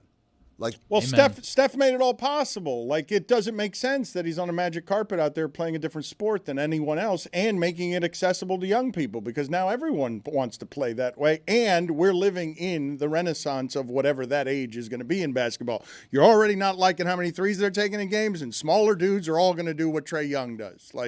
Because that's the only way for them to get into the league is, can I make it from 40 feet? And the evolution of those things is what makes a baseball now be thrown 103 miles an hour, and makes it now that it's not 1 or 2 guys you see shooting from the logo. Oh, there's Halliburton. He can do it too. They're all doing it. And baseball, by the way, another evolution in baseball is I don't need a guy who pitches 7 innings anymore, right? We're just going to burn you out real quick, couple innings, and then we're coming in somewhere else. They're discarded. Maybe like that's another evolution in basketball. Desmond Bane's going to be a dinosaur in 9 years. Desmond Bane, there are going to be 40 dudes in the league that can do what because if you're exploiting the market inefficiency of Orlando and Houston are only bad because they're the ones that can't make the shots from three. By the way, if we're talking about like the way that it worked in baseball, now there's no salary cap there, right? Yeah. But the best teams in baseball, even the Dodgers, have several positions at which they're platooning. Their depth is really their greatest strength. What did we just see in the NBA Finals? Having an extreme amount of depth was more important because if you can disperse minutes and have a whole bunch of guys who are only playing 20 to 25 minutes who you actually genuinely trust, well, you have fresher bodies. And that's essentially the same concept as, hey, your starting pitcher's only going to go 2 times through the order, and then we're going to mix and match with all these relievers who are fresher with the perfect matchup against the perfect guy. It's sort of the same concept, and I know for baseball, it's been a worse result for a lot of people. You know what? I'm curious. I want to ask you guys a baseball question. What's the baseball equivalent of this? Because in basketball, somehow people saw that and said, it's the shoes. And I'm like, what are you talking about? You think high tops were going to save that tendon? Like, what are you, an idiot or whatever? So what's the baseball equivalent where they blamed it on something that has sticky stuff? The sticky stuff. Really? We started blaming Tommy John on sticky stuff in the last 5 years, and when it got outlawed, clearly part of the sort of leak to some of the bigger reporters and writers was talk about how the sticky stuff is a big part of what's happening with Tommy John, when really it's the fact that guys are throwing 105 miles an hour. It doesn't matter if they have the sticky stuff or not. The sticky stuff? That's what they refer to it as. It's exactly what you think it is. The sticky stuff. Like tar. Rosin? Rosin, tar, spray. Good old pine tar. Just under one umbrella, the sticky stuff. Sticky stuff. Mm-hmm. Can you guys just get me the video real quick and just put it in the picture of Joe Niekro when they caught him on the mound scuffing a baseball and the umpires gathered around him and he took the nail file out of his back pocket and tried to throw it past the umpires. Can you guys just get that video? What are you laughing about there, Billy? Just Amin's face as soon as you said his name. Whose name? Joe Niekro. What? Joe. So he's on the mound, okay, and the umpires are surrounding this Niekro. And he's clearly cheating. And he's got a nail file in his back pocket, and he tries to throw it past the umpires behind them. What are you talking And about? then- The process was good. Exactly. Result not good. Brilliant. So what do you mean, me? Yeah. We've all been there. What? Now, question, did that happen before or after the Naked Gun? You remember the Naked Gun? He goes up to the guy because he's searching for the gun, and the pitcher's got sandpaper and rosin and all this stuff on him. I think Naked Gun was first. I was wondering if you guys were interested. Did you like the trailer to Naked Gun with Liam Neeson where he's actually a badass, but he's also doing the I eat too much fart jokes? Like he's doing Frank Drebin, but he's also the guy from Taken, which is it's a funny evolution of Naked Gun. So this is the amazing thing.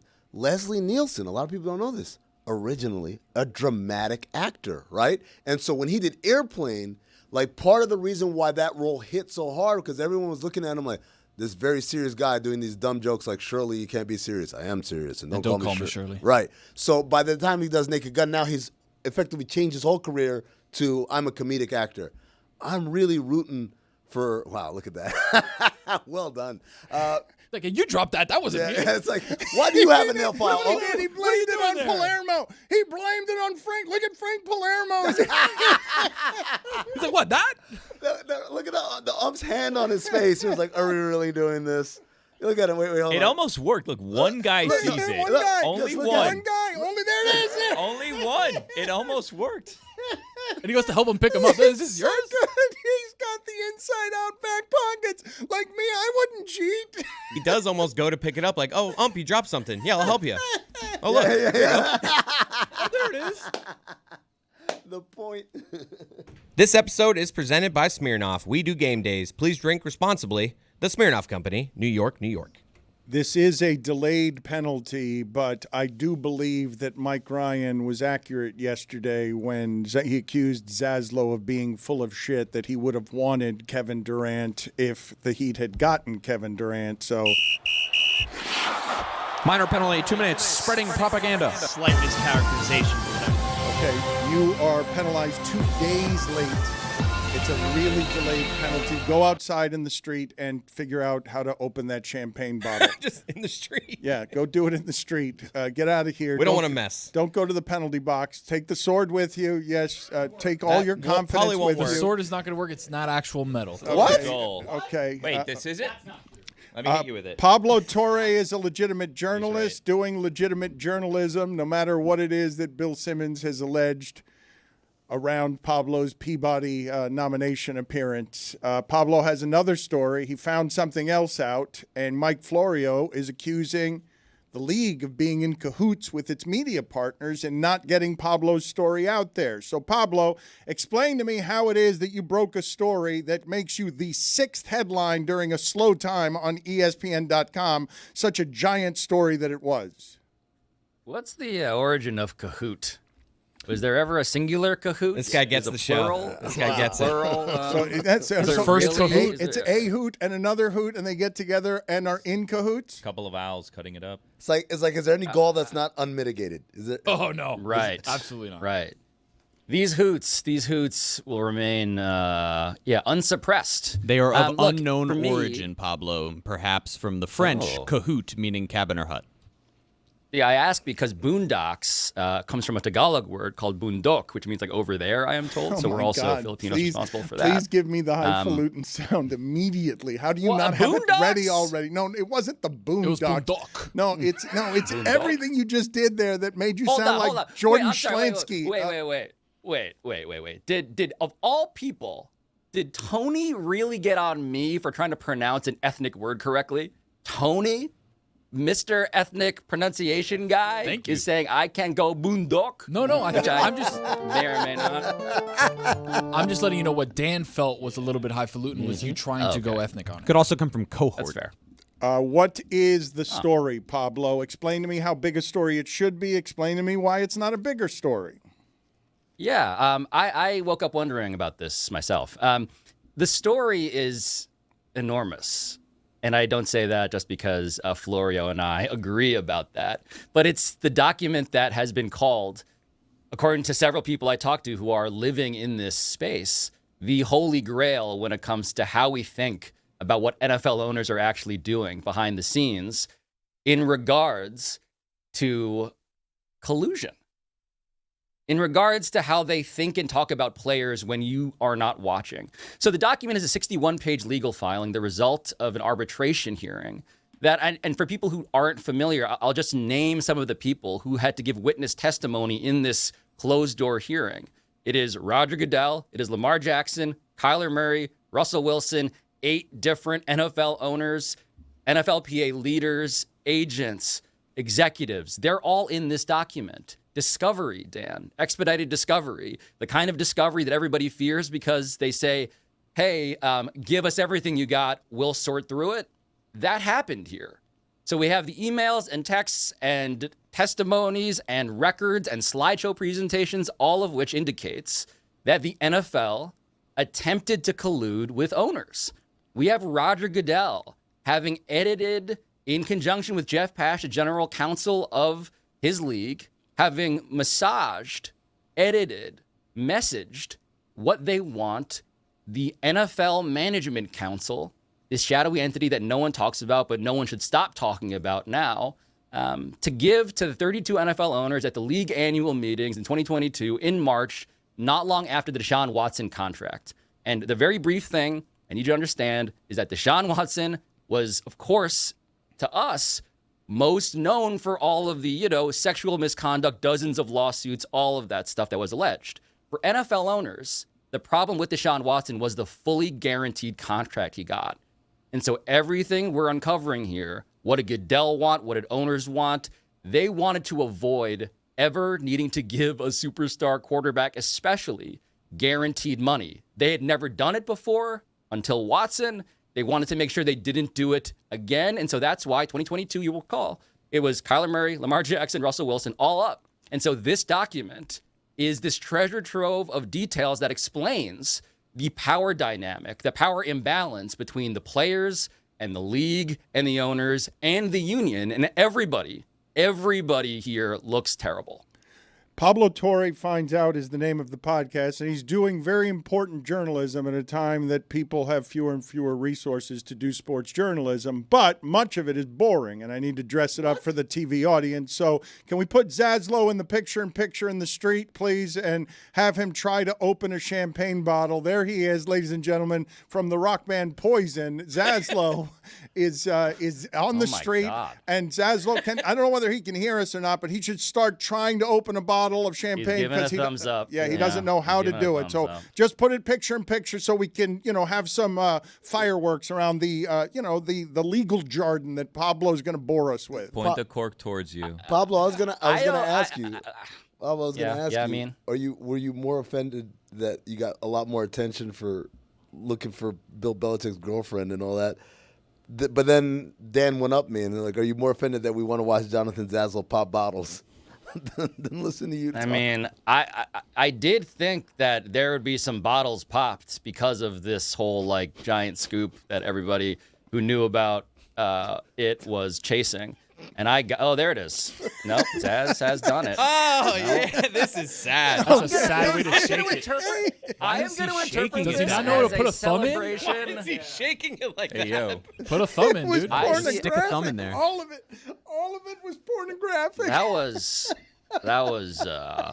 I Spike cannot. Also, Is it I don't think there was a is cork. it possible for a champagne bottle to have erectile dysfunction? Pablo, And hold that's on. what that Pablo, was hold about. on. Hold Nope, on, it's still please. going. Just I retract my previous statement. Guys, Zaz got a kick out of that one. Just shut up for a second.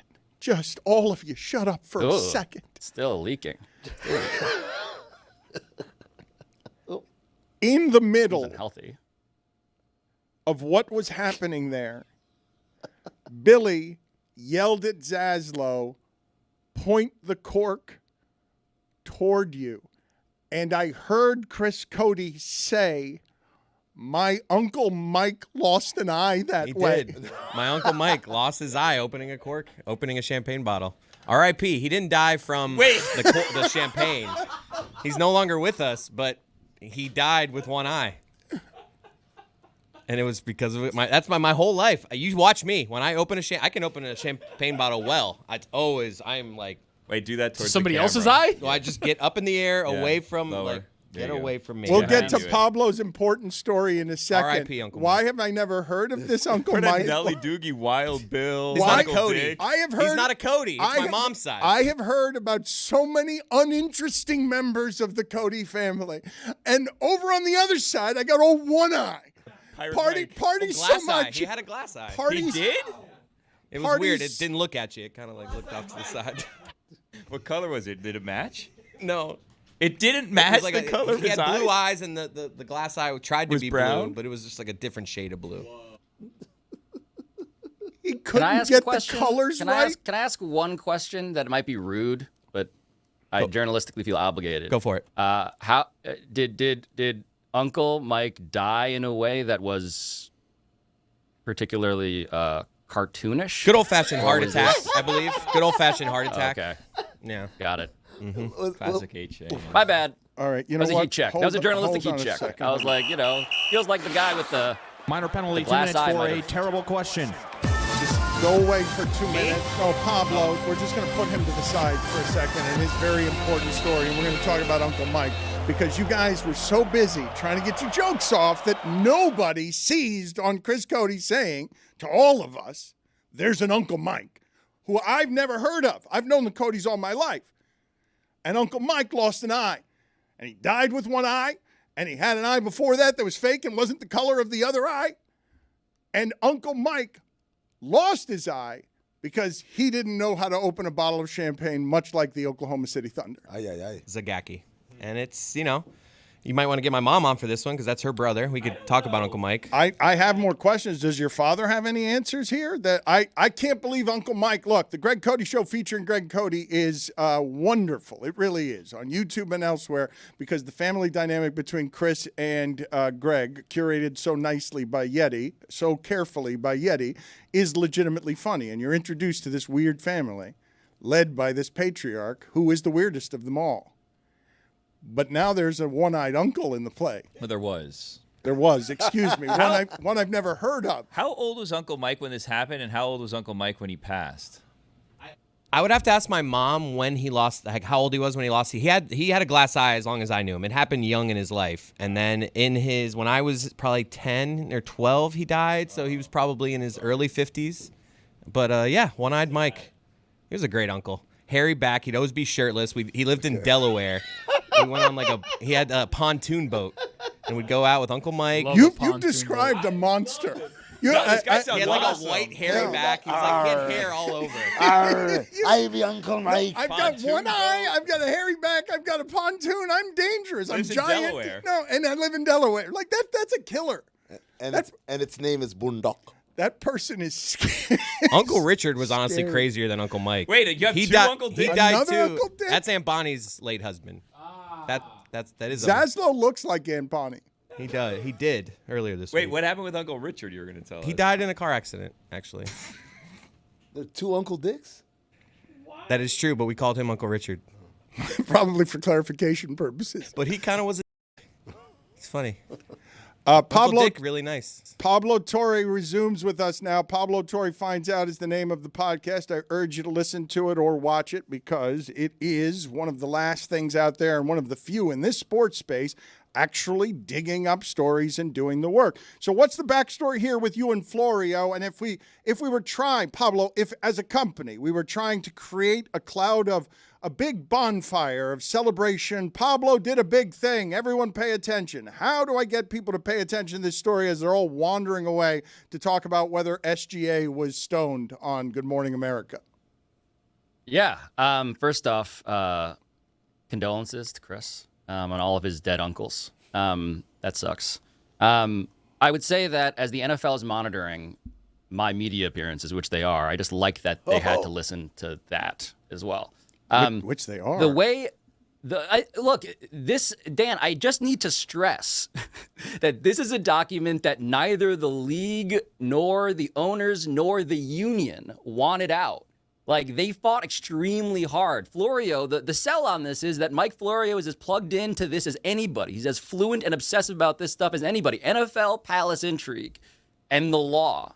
And he couldn't get it. And so when I brought it to him, it was like, to quote Chris's living dad, a dog with a bone. Like, the texts in here, right? The way that these guys talk. You have Lamar Jackson in this document talking about how he couldn't hear from the Ravens because, his phone was busted. The microphone on his phone didn't work, which you could take at face value or not. You could get to Kyler Murray, whose contract became the subject of a text message exchange between the owner of the Cardinals, who signed him to it, and the owner of the Chargers, and in which, by the way, sounding again kind of like Greg Cody, the Cardinals owner says, "Hey, Dino." And Dean Spanos, the owner of the Chargers, proceeds to celebrate how Kyler Murray's contract is going to set him up to pay Justin Herbert fewer guarantees.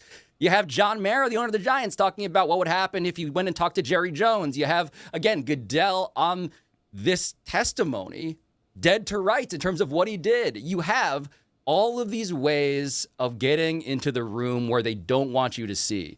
And the key part about the union here is that the NFL Players Association, which is the force that should be the force to counterbalance these billionaires, got so caught up in their own internal politics that they never wanted anybody to know about this stuff, which materially, if it had been proven in this hearing, and it was not for reasons we can separately debate, would have been billions of dollars on the line. But the arbitrator found that it was merely the NFL's attempt to collude, and he could not prove that the owners listened to the league, although you could reasonably differ on whether that standard was met or not. So I don't know, man. Secret texts from famous people and billionaires that are very important, that materially affect how you should see how the sausage gets made when it comes to every NFL story that gets reported in terms of contract value and in terms of why it was that way.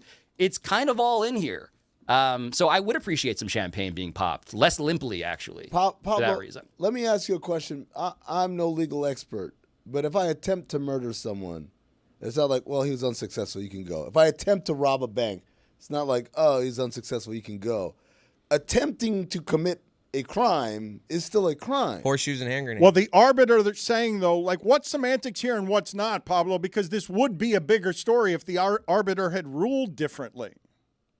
Well, so what he found clearly, and I'll quote the thing just to give you a sense of how this is not my spin. Quote, this is the arbitrator. There is little question that the NFL Management Council, with the blessing of the commissioner, encouraged the 32 NFL clubs to reduce guarantees in veterans' contracts at the March 2022 annual owners meeting. End quote. Right? That alone. I mean, and there's more. They tried to do it. But there is this standard of a clear preponderance of evidence, which is vague enough given the context of arbitration, in which, by the way, the arbitrator needs to satisfy both parties, to be cynical about it, because that's a job that needs to be called back to, so he wants to do more of this. The point being, look at the texts. Look at how the owners talk, Dan. Every time. So what's so interesting about this is that Mike Florio, many people that are on generally the player side of this, right? You included. There are all these understandings and these inferences about this is what they're doing, and they don't want you to know about it. Here is the proof that they are talking about this in writing in ways that make it very clear that what the owners have is what the union only dreams of, which is solidarity. The owners collectively preserve themselves by celebrating each other's contracts in a way that allows them to pay the players less. This is documented over and over again. What the arbitrator felt uncomfortable doing was, in the absence of an owner admitting to it, he said he could not prove that the owners were doing this because of what the league had also undeniably advocated them to do. And so it is enormous. It's just caught in some legalese that allows them to spin it away. Your saying it's enormous doesn't make it enormous, and I need to speed this up a little bit with a little cotton candy for the people because I've lost the back row. They've stopped listening. So let's speed this up with some NBA talk with Amin here real quick. Get as much information on the NBA as we can just to put some sorbet on this between the journalism and the serious stuff and, the things that people in our audience actually care about. Giannis, should the Bucks keep him? Yes. You think he's going to stay there? Yes. That makes the Miami Heat do what? Call back about Kevin Durant? Like, hey, is it too late? Run it back. Call Houston. Hey, you want Jokic? If they miss on Giannis, then what's the Miami Heat's move? Just wait for the next whale. Maybe it's Jaylen Brown. Who knows? Just wait? Well, that's what they've been doing. That's what... This is not a quick. If you want rapid fire, we need to keep moving. If you want to have a discussion, we can have a discussion. He doesn't like your Go answers. ahead. I mean, take your time. It's okay. So, I heard you guys talk about this the other day. I'm like, yeah, it's a no-brainer because A, the East is open, but B, what else are you gonna do? You can't say I'm gonna wait for Giannis. That they may never come. That's the most ridiculous thing. You can't wait for the one superstar that you want. You got to go get a superstar, and then you got to make moves after that. Kendrick Perkins says that Cooper Flagg is LeBron James mixed with Kevin Garnett. The former NBA player I would listen to the most about Cooper Flagg is Brian Scalabrine. He's super high on him. Cooper Flagg, Adam Schefter reported an NBA executive saying that Dallas winning the lottery was worth between $500 million and $1 billion to Dallas. I would question why that executive told Adam Schefter, no other NBA media person. So you're questioning Adam Schefter there? I'm not questioning Adam Schefter. I'm sure he got an answer.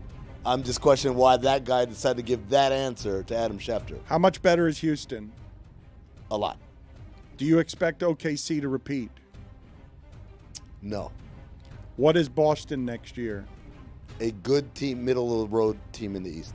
Middle of the road. Yeah. Who is coming after OKC that they're not repeating? Like you said the no. West. You said no, and you're just taking the field because you think the field. Yes. LeBron's future. L.A. Steph Curry's future. Golden State. Zaz, you want to get in here?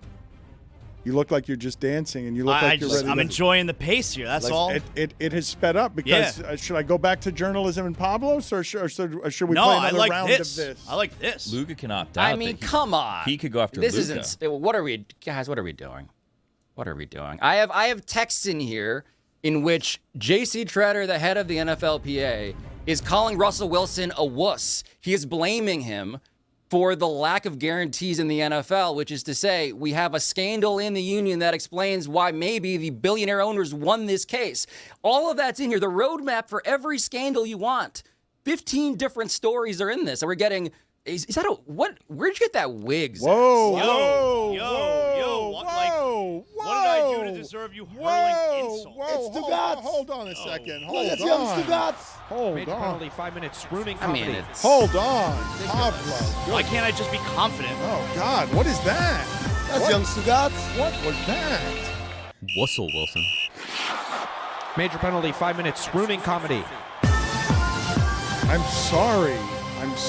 That's a 10-minute penalty. So if you've got any last words on the way out, just tell us what we need to know about this Pablo Torre finds out story. But otherwise, you're gone. You're dismissed. I have another question for you. And no more questions for him. And the NFL is monitoring your appearances.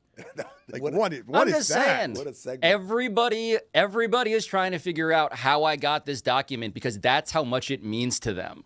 I am not exaggerating. This is a thing that the richest, most powerful people in sports did not want you to know. That's the pitch. Do you want to know it or do you not? Do you want to find out or do you not? Do you want to know what's hiding under the wig or do you want to just look at the wig? I'm a guy who wants to see under that thing. So I want how'd to look you- underneath. How'd you get it? About? Yeah, how about I say? Let me do the Andrew McCutcheon. Yo, so how'd you get the document? I think he can't reveal that. Well, Andrew McCutcheon did. I mean, guys, I'm not going to tell you.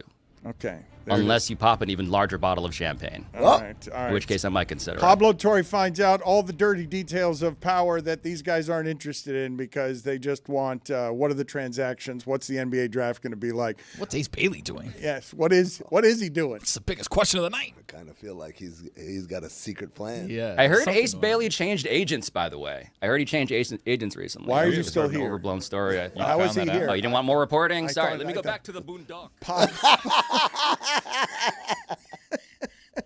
Pablo Goodbye. Torre Finds Out is the name of the podcast. It is doing award-winning journalism and getting Peabody nominations and Edward R. Murrow awards. Tony, meanwhile, is having fun going to Vegas this weekend. Attaboy. MMA hangout. 2 parties. Live at the Circa Hotel. A top stadium swim, by the way. Go check it out. Presented by Boost Mobile. By the way, as the NHL closes down its season and the NBA closes down its season, I am going to do a baseball show tonight. Woo!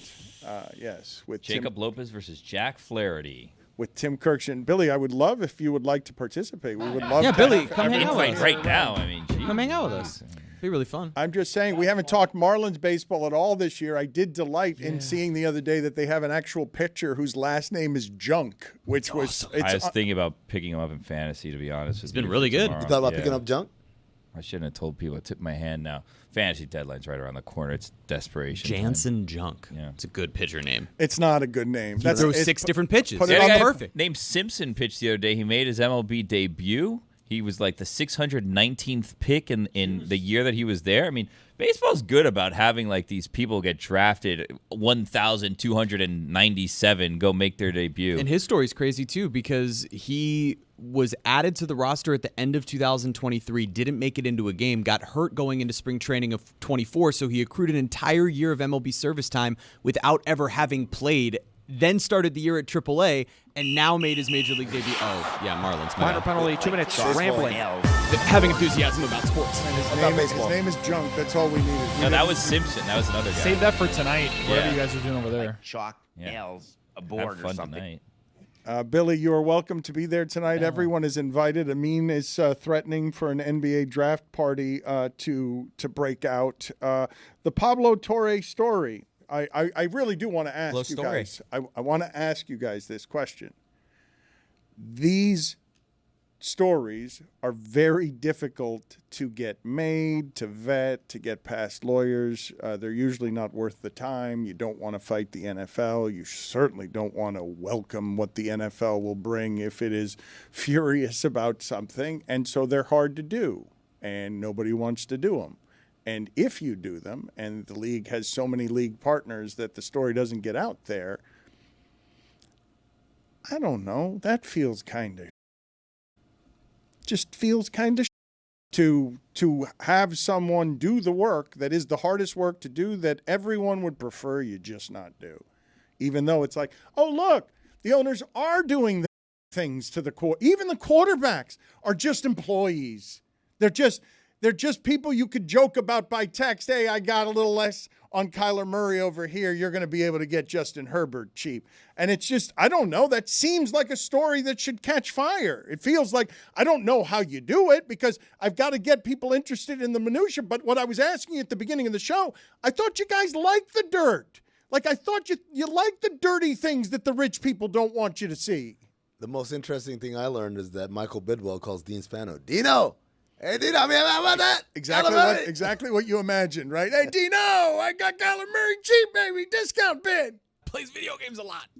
Used it against him. I mean, the story led us to learn that Uncle Mike had a glass eye. Wow. Chris had an uncle, whatever his name is, Uncle with the Richard. riverboat up in Delaware. Biggest revelation, Suey, right? Suey nominee, Uncle Mike. Thank you, Pablo, for all of the stuff that we He found found out out. about Chris's family. Yeah. You're welcome. I feel better getting it all out, honestly. Chris asked a good question off air, which I feel like is important that he didn't want to ask, but I'll ask on his behalf because it's Wild Wednesday. So I'll ask the question: once you've established enough credibility, can't you just make stuff up? Yeah. And then people just believe whatever you're saying. Chris asked that question? Yeah, once you went kind of dumpster diving with the whole Belichick situation, and then when oh, look, we got the ring and this and that and whatever. And now it's no, you just say whatever about the NFL and people are going to be locked in, right? NFL definitely hates Pablo, right? For sure. So much. I mean, we wonder if we hate Pablo, and he's our coworker here. We're with you, NFL. Ooh, Greg Cody, coworker, friend, Pablo Wait a minute. Torre. Did a game of Fock just blow over here? Like we've got friend or coworker with Pablo Torre? Yep. Hold on. Let's go around the room. What is the music for a quick game of Fock over here? Friend or coworker? I'm going to go to all of you. And then on a Wild Willie Wednesday. That show has a host, sir. You're Yeah, not the I know. host What are of you Fock. superseding me? What are you, Tony Reale? And What Max I Kellerman? was trying to do actually is set up that What Would You Do? The Pickle is a new game that also has a new game show host on a Wild Willie Wednesday. And so that's what I was attempting to do. But let's play the first game, shall we? I want to play Fock. I want to play the pickle. Okay, it sounds like we only have the pickle music ready. Okay, all right. They sell whole pickles in my movie theater, I noticed the other day. What? $2.99. That's outrageous. Zaz just won the pickle. Did you buy one? I offered my son, they have pizza, they got chicken tenders, they got pretzel bites, or a pickle. Dill? It's a great sentence you just uttered. $2.99 is a good deal. I think one of the greatest things about Adam Sandler is that he will walk around New York just eating straight from a jar of pickles. How do we play this game? It's kind of gross. Yeah, it is gross. So you didn't buy one? No, my son didn't want it. Oh, okay. All right, it's time for the pickle. And here's how this is going to work. I'm going to give you a scenario, and then you tell me how you would handle it, and then I may tell you how I handled it. Is this a Tim Burton movie? A haunted house? It's good music. This No, seems this like a is good- lawsuit this is waiting good- to I don't know what to happen. do right now. I'm in a pickle. No, it's good. I'm in This is trouble. gonna be- I'm anxious. This is a I'm lawsuit anxious. waiting to happen. I'm waiting for Elena Bonham Carter to Commercial walk free, in. baby. Why would you choose that as a lawsuit that's waiting to happen? Because it's Wild Willie Wednesday. Yeah, well, I didn't choose this. Anywho. All right, so I was recently in a pickle, and I'm wondering what you guys would do. And then I'll tell you how I handled They it. sell pickles in my movie theater. Yeah? Did you get one? How much it costs? $2.99. What a deal. So I've been walking around, and Adam Sandler walks around New York sometimes with a jar of pickles. That's gross. What kind of music is this? Sounds like Tim Burton. Wait for That's a Elena lawsuit Bonham waiting Carter to happen. Yeah. Elena Bonham Carter to walk in. So I was walking around, and a friend of the show, and I wasn't going to do this on this show because I thought I could get away with doing this on Mystery Crate, but I'll do it here now that we're in the pickle because I figured on Mystery Crate this person wouldn't hear it. So I'm walking around in front of the show. Big Mac, gives us his hot takes, usually about how Chris Greer should be fired with the NBA drafts today. But for some time now, Big Mac has been saying, "Hey, Mike," and then we have our conversation. You got pickles on that Big Mac? What do you do They say pickles in my movie theater. if someone that you talk to regularly calls you the wrong name? This actually happened to my brother. So at the local sub shop Hungry Bear by our house, my brother's name is Chris, and the guy who owns it or who runs it calls him Adam. But the problem is he gives him special privileges. Like if there's a line, he goes, "Adam, come on over here." And then my brother's done it for so long that my brother at Hungry Bear is Adam. I have gotten used to now. I just react every time someone asks me if I'm Jay Mariotti or Mike Golick. Yes, is what I say, and I keep it moving. Jay Mariotti's good. The eyebrows. That's Yeah, what it is the eyebrows. Oliver Platt. Billy, what did you do? Something tells me Billy would never correct him. Well, that's the pickle. They sell individual pickles in my movie theater. Yeah? How much do they cost? It's $2.99. Yeah. What a deal. So I never corrected him. This music's pretty spooky. And then a couple days ago, Big Mac comes up and said, "Hey, your name's not Mike. Oh shit. Oh wow. You're Billy." I saw a lower third. You're Billy. Why didn't you correct me? You should have corrected great. me. That is great. And tell me you pivoted. My Tell middle me. name's Mike. There you go. That's the pivot. Well, no. What I said was, which wasn't gonna answer. I go, and I just kind of kept. I just kind of kept walking. That is one of your Like, moves. That is I what. just kept walking. Also a good pivot. Billy, when you, in the rare instances when you concede that you've been checkmated, there is no move for that when you do it. It's your signature move when checkmated. Just make a sound. But here was my thinking, right? And this is going to kind of sound like weird thinking. If I go and I make the correction, then we're both uncomfortable, right? So I don't need to make the correction. It wasn't like a harmful thing. We were having pleasant, conversations. So like, I also, there's times that I'm in physical therapy, and then people in physical therapy don't know my name. And they don't want to say Guillermo. So it'll just be like, "Hey, Gil." And I'll be like, "Hey," and at no point have I been like, "Hey," you call me Billy or whatever, because I'm like, do we need to do this whole thing? So when I was being called Mike, I was like, I don't need to ruin this conversation or moment or slow it down by making anyone feel bad and saying that's not my name. And also, and this is where I was trying to work on some heaven points, some bonus points. I was like, I'm doing Mike a service here by having this person think, wow, I really like Mike. This is what a pleasant interaction Who's with Mike. That I don't know which Mike it could be. It could be any Mike. But I was like, this person is enjoying this moment. I'm enjoying this moment. If they think that they're having this moment with a Mike, then they go tell someone, "Oh, look, I had this Mike. Is such a nice guy." I don't need to be known as a nice guy. Have them think Mike is a nice guy, You guys have never chosen better music for a segment that we've done. Thank you. Sounds like a Tim Burton movie. This is hugely anxiety-riddled, and what Billy just said there was logically sound. You're putting Big Mac in the position of, well, you have to confront me about this, or we can just go never speaking of this again, and at least it'll only be me with the awkwardness. Maybe you'll never know. Do you guys know what they call Big Mac in France? Le Big Mac. Bundok. It's not Oh. Royale with cheese. That's quarter pounder. Metric system. They don't know what the metric system is over Exactly. Billy, do we want to play friend or coworker, or is that it's a good debut. Who was it? Oh, I remember who it was. It was All Pablo right. Torre, but is that do you have other pickles? No, that was just the pickle for That's today. the Just one debut. pickle, It's a yeah. successful It's not appearance. the pickles. Come on, that's crazy. Okay, one Big Mac. You guys mentioned this.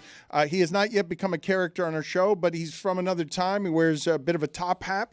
You know what I found out? Someone told me yesterday. Fedora. You know what someone told me yesterday? And this is we're going way deep in this. They told me that he has an identical twin brother. What? Who was here the other day, who also wears the same hat, but doesn't work here. So they were just interacting with each other, and then one of them left. And then I was like, is that no. I don't that can't be that can't be real. They're like, no, he introduced me and said, "This is my twin brother."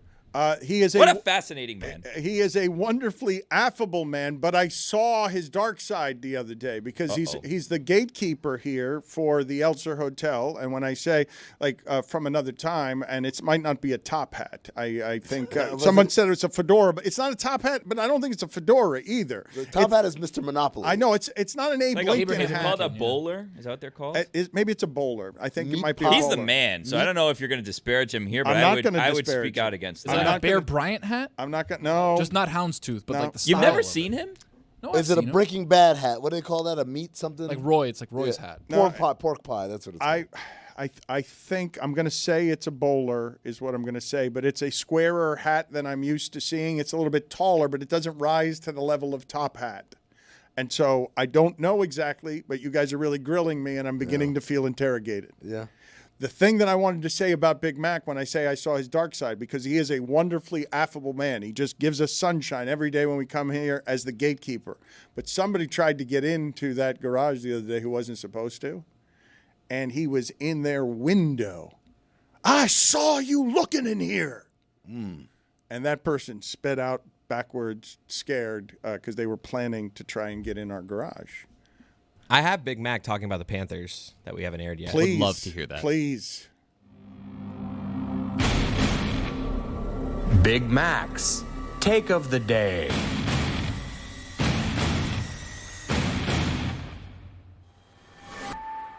We look real good.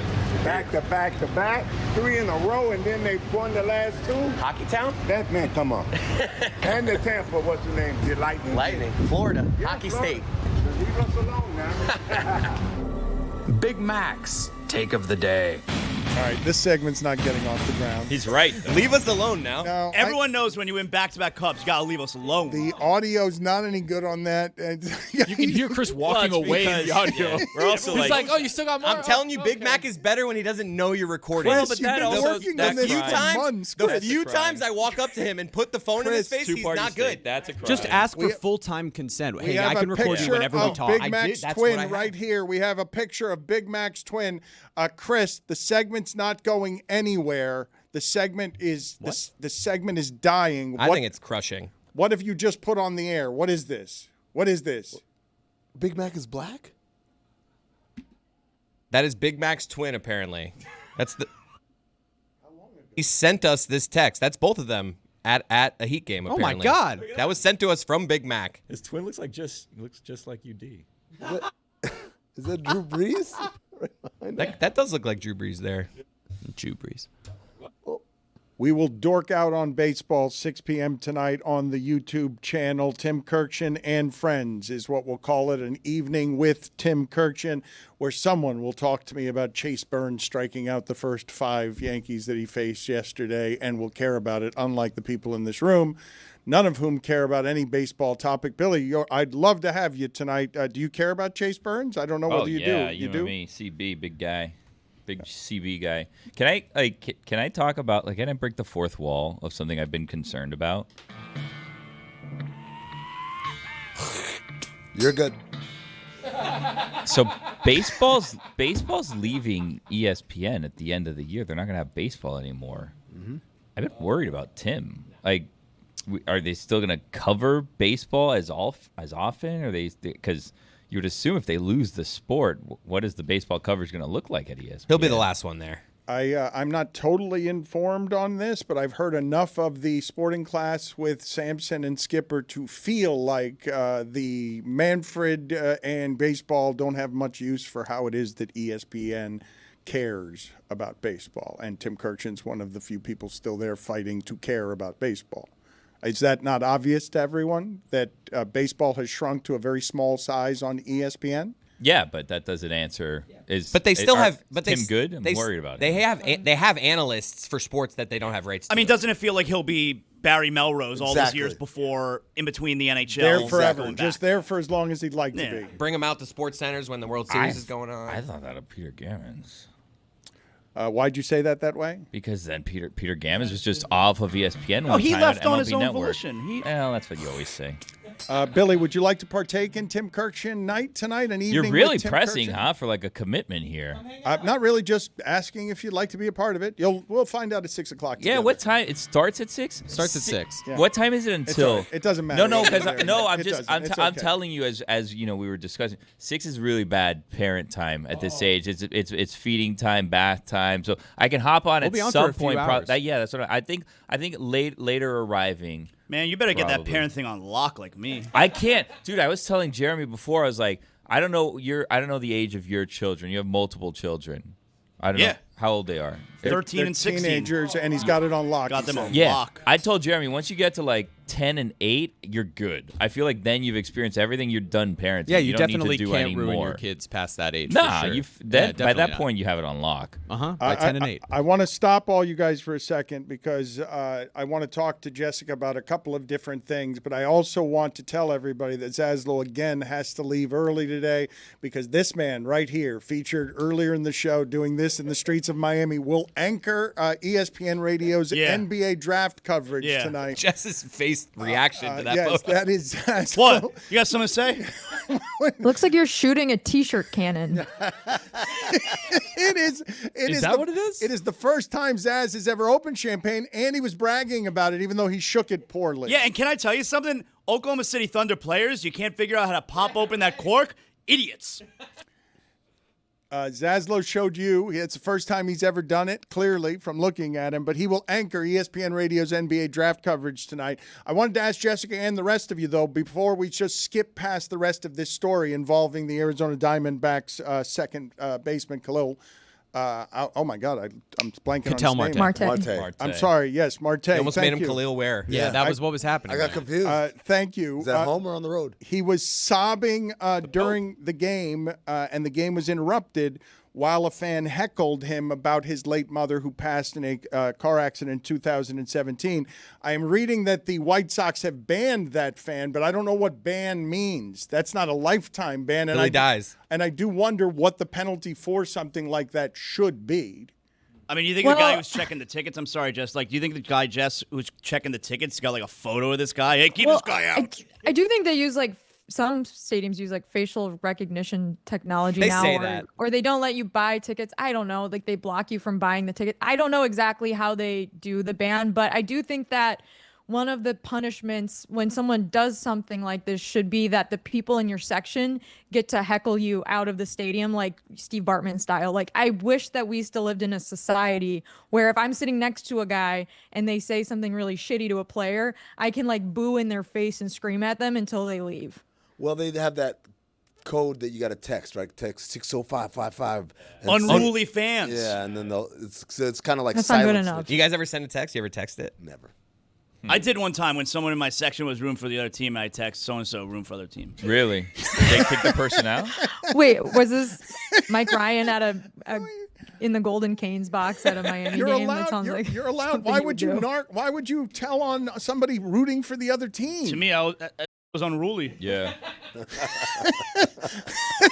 Did they get the person? I don't think they took it seriously. Wow. What should the penalty be, though? When she says public shame, okay, there's that. You're allowed to sort of do some 1700s throwing of tomatoes metaphorically at people. Oh, that's a good idea. How about physically? Oh, metaphorically. Ketchup packets. As they leave Squirt them in their face. But how long should that penalty be? Like that, if you've made because we've talked before about the idea that a penalty should be for the action, not the reaction. But this is in reaction to the second baseman breaking down sobbing. And so if that is what happens because you've crossed the line that thoroughly, what should the penalty actually be for that fan? I'm asking the question seriously. I mean, I think you have to ask that person, list all your dead relatives, you give it to the section, and they heckle you about your dead relatives. An eye for an eye, like Uncle Mike used to say. Aye, aye, aye. Oh, Did you hear about that, Jess? I did. And of course, that would be her reaction if She's just a nice person. She might just say that if she just hears about a late uncle. Anyone's late I had a uncle. dog without an eye. Really? Fun. What Yeah, happened? Eli. Champagne bottle? He did not drink champagne, but he did have some sort of infection, so we had to get his eyeball removed, and then they sewed it shut. So he always looked like he was winking. With dogs, it's cute, though, because you can call the dog Cyclops, and then people aren't like, wow, you're making fun of a disabled dog. It's like, oh, what a cute name. It wasn't that cute with Uncle Mike.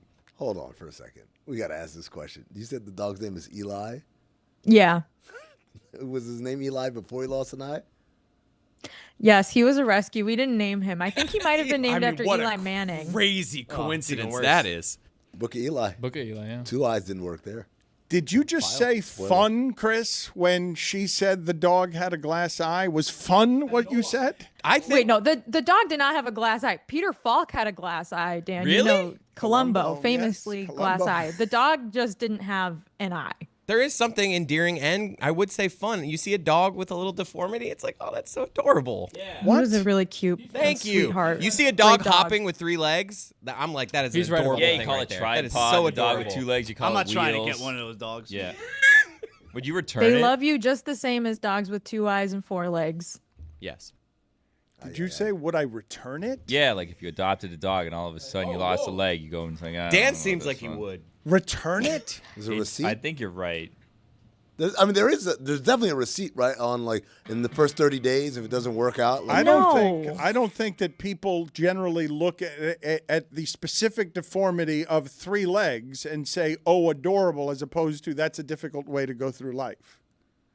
You think adorable is the reaction people have to 3-legged dogs? The noise that Jess made when we brought up Uncle Mike, that's what I do. Yeah, Aw. I agree. Aw.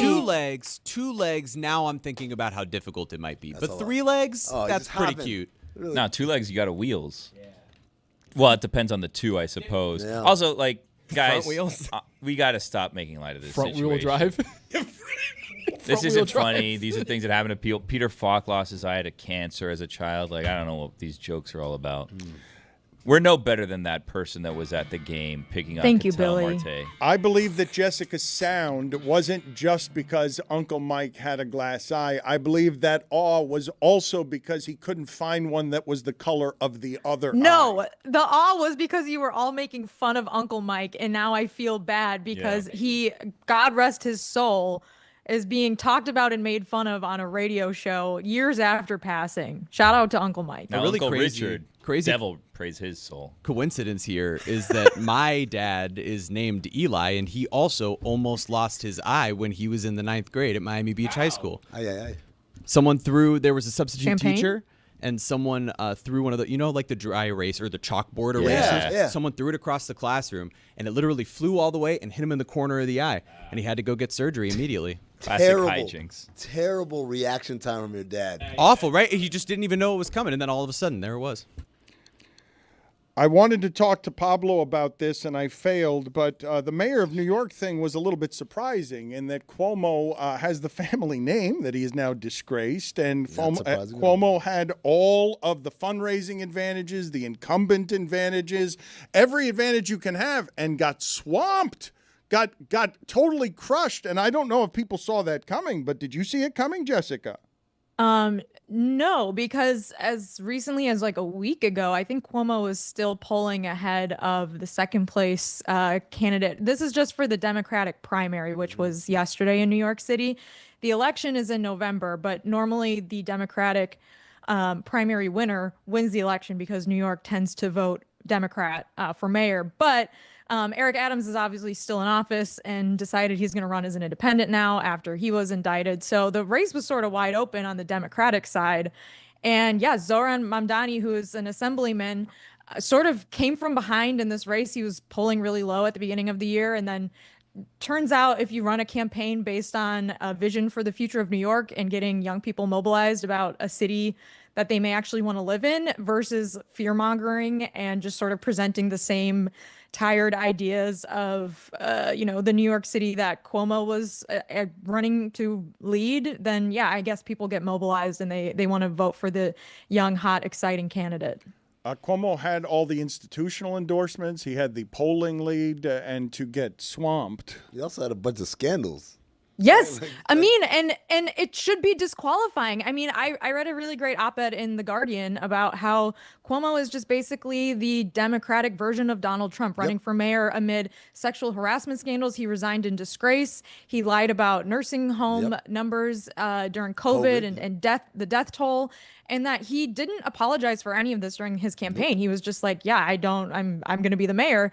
And he saw a real opportunity to get back in the fold in New York City politics. And New York politics obviously comes from a long family of politicians. His dad was the governor of New York for decades. So yes, it absolutely should be something that is disqualifying. And so I think what the lesson should be, I guess. And again, I'm not like a political expert. I'm just like a person who is following this. I'm a sports idiot with a phone. You live in New York. Your qualifications are you live in New York and you're coming to broadcasting live I like New from York, New York. and I want New York to be affordable place to live. That's my qualification. The takeaway should be that, like, if you want an alternative to Donald Trump as a Democrat, then don't just like find a cheap Democratic version of him. Maybe find someone that people are excited about voting for.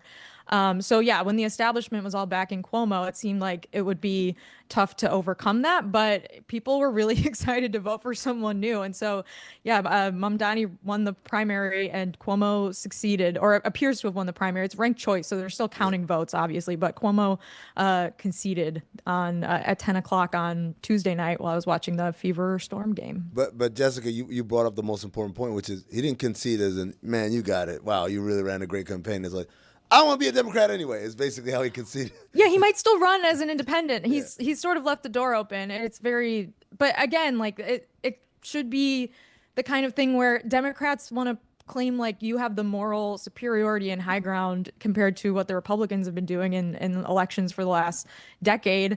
Then, I don't know, find a candidate who actually has ideas and not just someone who runs on power and represents power. Mamdani's ideas are like free buses and like rent freeze on rent stable apartments, things like that. And it's like, well, is he even going to be able to do that? I don't know, but at least he has an idea. At least like his ideas sound like things that would help everyday people. So yeah, I mean, maybe he's not going to be able to do any of that, but I think it's at least something that people that live in New York City are like, oh, that would be great if I, had a free bus ride instead of having to pay for it. We're going to get to Jessica's top 5 things to do at a baseball game in a second, but Zaslo's got to go because, again, this is anchoring today's ESPN radio draft coverage for the next few hours. Very serious coverage, right, Zaslo? We're doing, it's not just going to be Cooper Flag. What about this would tell you it's not serious and confident? Okay, ESPN radio. Go ahead. I know you have to go. Looking good. You are looking Thanks, good. Jess. You're looking very confident as well. Look at Jeremy, big smile on his face. Look how happy he is that I guess just love him. Zaslo's leaving and there's more room to talk. Wow. Oh, the wedding singer. I can't even be excited. Jeremy will be partaking in the 6 p.m. coverage that Billy may or may not partake in this evening. You're going to hear all about the recently acquired Colby Martin, a former Division III second baseman who was an All-American. A board or something. And now is a Marlins pitching prospect, traded for today. I likely will not be joining. Do we want to play friend or coworker with Jess before we get to her top 5 things to do at a baseball game? Because who's hosting this game? I want to get back to it. Who's the game show host on friend or coworker? Pablo Torre. Who the fuck is the... What? It's you. Okay. Hello. Hey, Billy. Welcome to another edition of Friend or Coworker. Now, this is a special celebrity edition of Friend or Coworker. In the past, as you all know, this game is reserved for Greg Cody. Does Greg Cody consider someone a friend or a coworker? But now, on the celebrity edition, we're going to bring in Jessica. Yay! Welcome, celebrity Jessica. Woo! I wanted to play this game. You can check out Jessica on Vice sometimes. Oh yeah, Vice TV. Yeah, I don't have all the Your details TV on show. that, so I just thought. Watch your back, Amin. Watch your We're back, on TV too. Amin. The guest is threatening you. My So, device. all right, Chris and Dan are the participants as usual, but this again is a celebrity edition. So, does Jessica consider Pablo a friend or a coworker? Now, Dan, you have to say friend or coworker, and then Chris says friend or coworker, and then I get an answer from Jessica. Does she consider Pablo a friend or coworker? Thank you. And so far, we've all had ties in this game so far. Nothing but ties have The emerged. history of this game, we've had 2 games, and both times have ended in a tie, oddly. Before we ask Jessica, though, did we not want to go around the room at what you guys consider Pablo a friend or a coworker? That's not the game. That's not the game We could have we're done that, playing. but that's a different game. Okay, that's a different That's game. called I'm Around going the to say Room. that Jessica thinks of Pablo as a friend. I'm going to say coworker. Whoa. This isn't going to be I think a she tie, hates then. Pablo. Whoa, this is Now not you're going to be a making it a tie. thing. You She's don't gonna think have she to say hates- friend. She You doesn't put her in hate a corner Pablo. here. It doesn't have to be hate. It Yeah. can just be a There's not a third coworker. option. It's It just can friend just or be a coworker. coworker. You could hate your friend, too. Now, quickly, before we go on, Amin, would you like to You hate a describe friend. to the audience who have just joined us what you would consider a friend and what you would consider a coworker? A coworker is someone that I interact with only within the confines of work. A friend is someone that I would actually hang out with without needing a work pretense. But that is why I thought that Greg Cody thought of Roy as a coworker, because I thought he was being polite when he called him a friend, because he wouldn't hang out with him anywhere but at work. No, it's the What did it- past. See, the birthday. Now, is there a thing of I haven't done it yet, but I would? No, but he wouldn't. Your father would not hang out with Roy. would. No, He did. He would not go somewhere to just hang out and have lunch with Roy. Yes, he would. If Roy wanted. The question should have been, does Roy consider him a friend or Well, coworker? Roy went on a boat for Greg, but For his also it was birthday, an yeah. open bar. So open Yeah, bar is free kind of food. disqualifying sometimes because Was it a then free there's lunch? It was a free meal. incentive. Yeah, Is it a buffet. free lunch? There was a buffet. Yeah. No, I'm just saying, he's saying he'd never go to lunch with us. Is it a free lunch? I mean, just out of curiosity, would Yeah. you consider Pablo a friend or coworker? Well, I'm not playing. I'm not a contestant. Okay, good. Jessica. Very good. All right, so Jessica, We ran out of music. on this edition of Celebrity, friend or coworker, do you consider Pablo Torre a friend or coworker? Friend. Liar. Question mark? I'm not sure. Everyone's afraid to play this game. We just need David Sampson. Faux He's the only one that can play these Faux games. worker. Faux worker. Yeah, Faux worker he's the only is one who- good. Faux worker is good middle ground. David Sampson can play this game because he has no friends. Yes. That's Right. why. They're all coworkers. Every one of them. And David Sampson being friends with Pablo puts Pablo more in the coworker category for me, I think. Wow. For David Sampson, it would be called coworker or employee. And that'll do it for another edition of Friend Thank you, or Billy. Coworker. Now we get to the top 5 things to do at a baseball game with Jess. And Yeah. tonight, you can watch all of them with us, with Tim Kirkshin. An evening with Tim Kirkshin begins 6 p.m. tonight on YouTube. We'll Jess, see you want to stop by? which of his friends and coworkers we have stop by. Jessica, you're invited. Everyone's invited. Maybe I will. Enough of this big dumper guy, by the way. I'm sick of him. Oh, he rocks. No, Do we have any he stinks. OLI, or is it just going straight to the top 5? OLI. Take a picture with your coworker and his girlfriend that people online will think is evidence that you're dating him. That's something to do? It is something that may have happened at the Cubs game on Friday with Taylor. Number 5. Sounds like a best cover-up. things to do at a at a baseball game. 5. Watch baseball. Really? I did not think that would crack the top 5. Should have been lower. Number 4. Do a lap around the concourse looking for food, make it back to your seat empty-handed, do it again an inning later, having settled on whichever option had the shortest line. Always. Now, is there not such a thing as great baseball ballpark food anymore? Are you guys saying that you can't find good food at the ballpark? It's not about not finding good food. It's about which line is the shortest. Exactly. It's about you wander around and you're like, do I want nachos? Do I want a hot dog? Do I want Italian beef? Do I don't know. I don't know what I want. I'm going to go back to my seat. And then you get up again and you're like, screw it. I'm just going to get this one because there's no one in line. Not a problem That's at what the it's about. not a problem at the Marlins. We had Flanagan's at the Marlins games the other day. And there's no lines because no one's there, Jeremy. Gator dogs.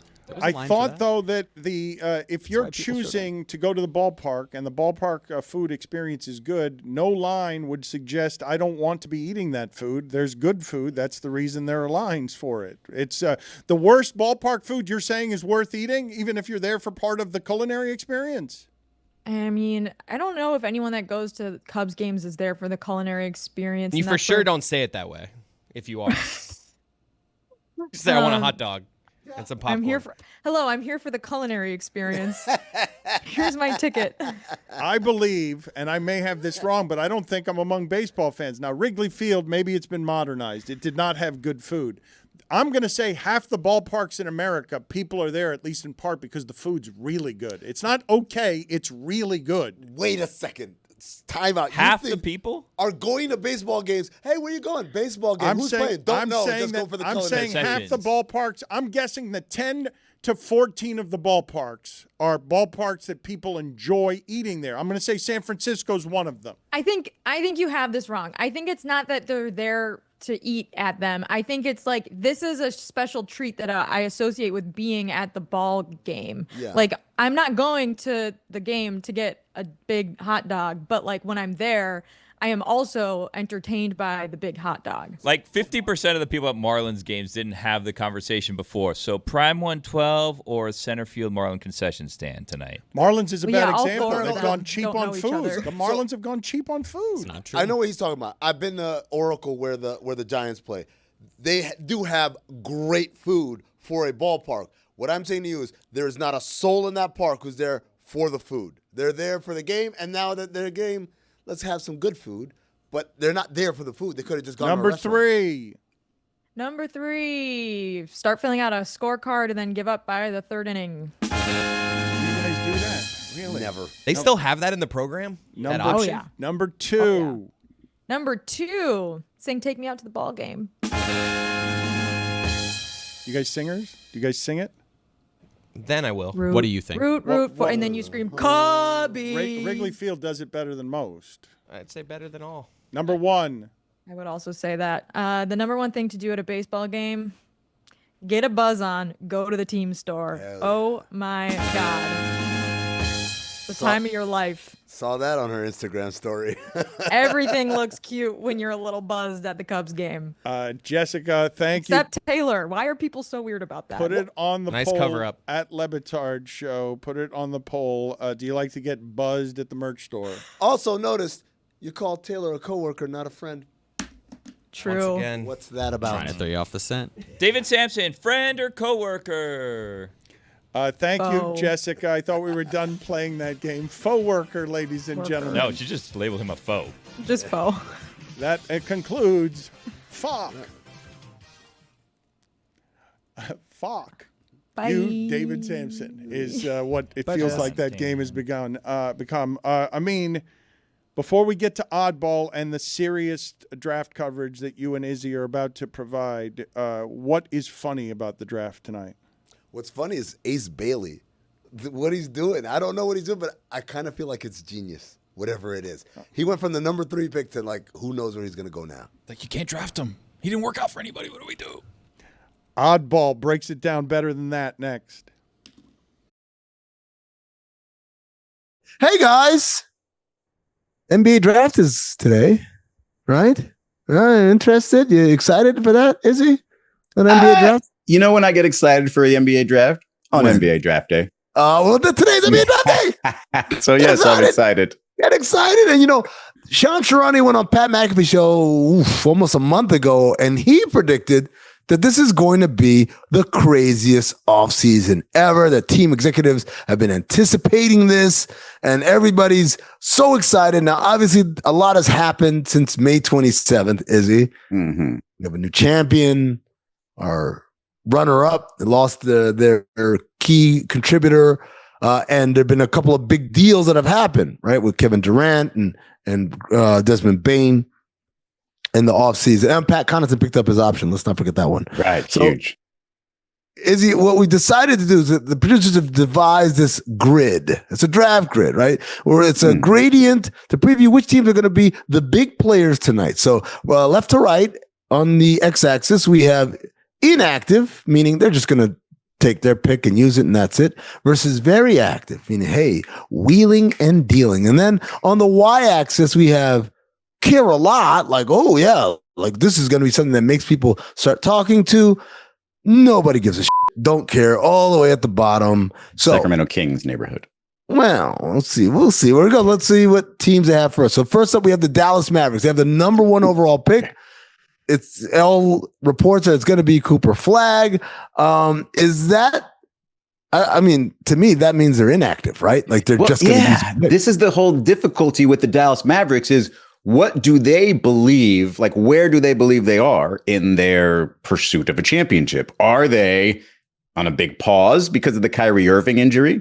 Are they saying, hey, we are just getting started and we're going to hit the track running because we've got Anthony Davis, a defensive player potentially of the year. We've got another potential number 1 overall pick in Cooper Flag, and we've got Kyrie coming back. If they are thinking that they want to win right now still, I think there might be some thought of activity. Like they might, or other way, sorry. They might want to go to the active route, right? Yeah, active. Yeah, I'm with you. I agree.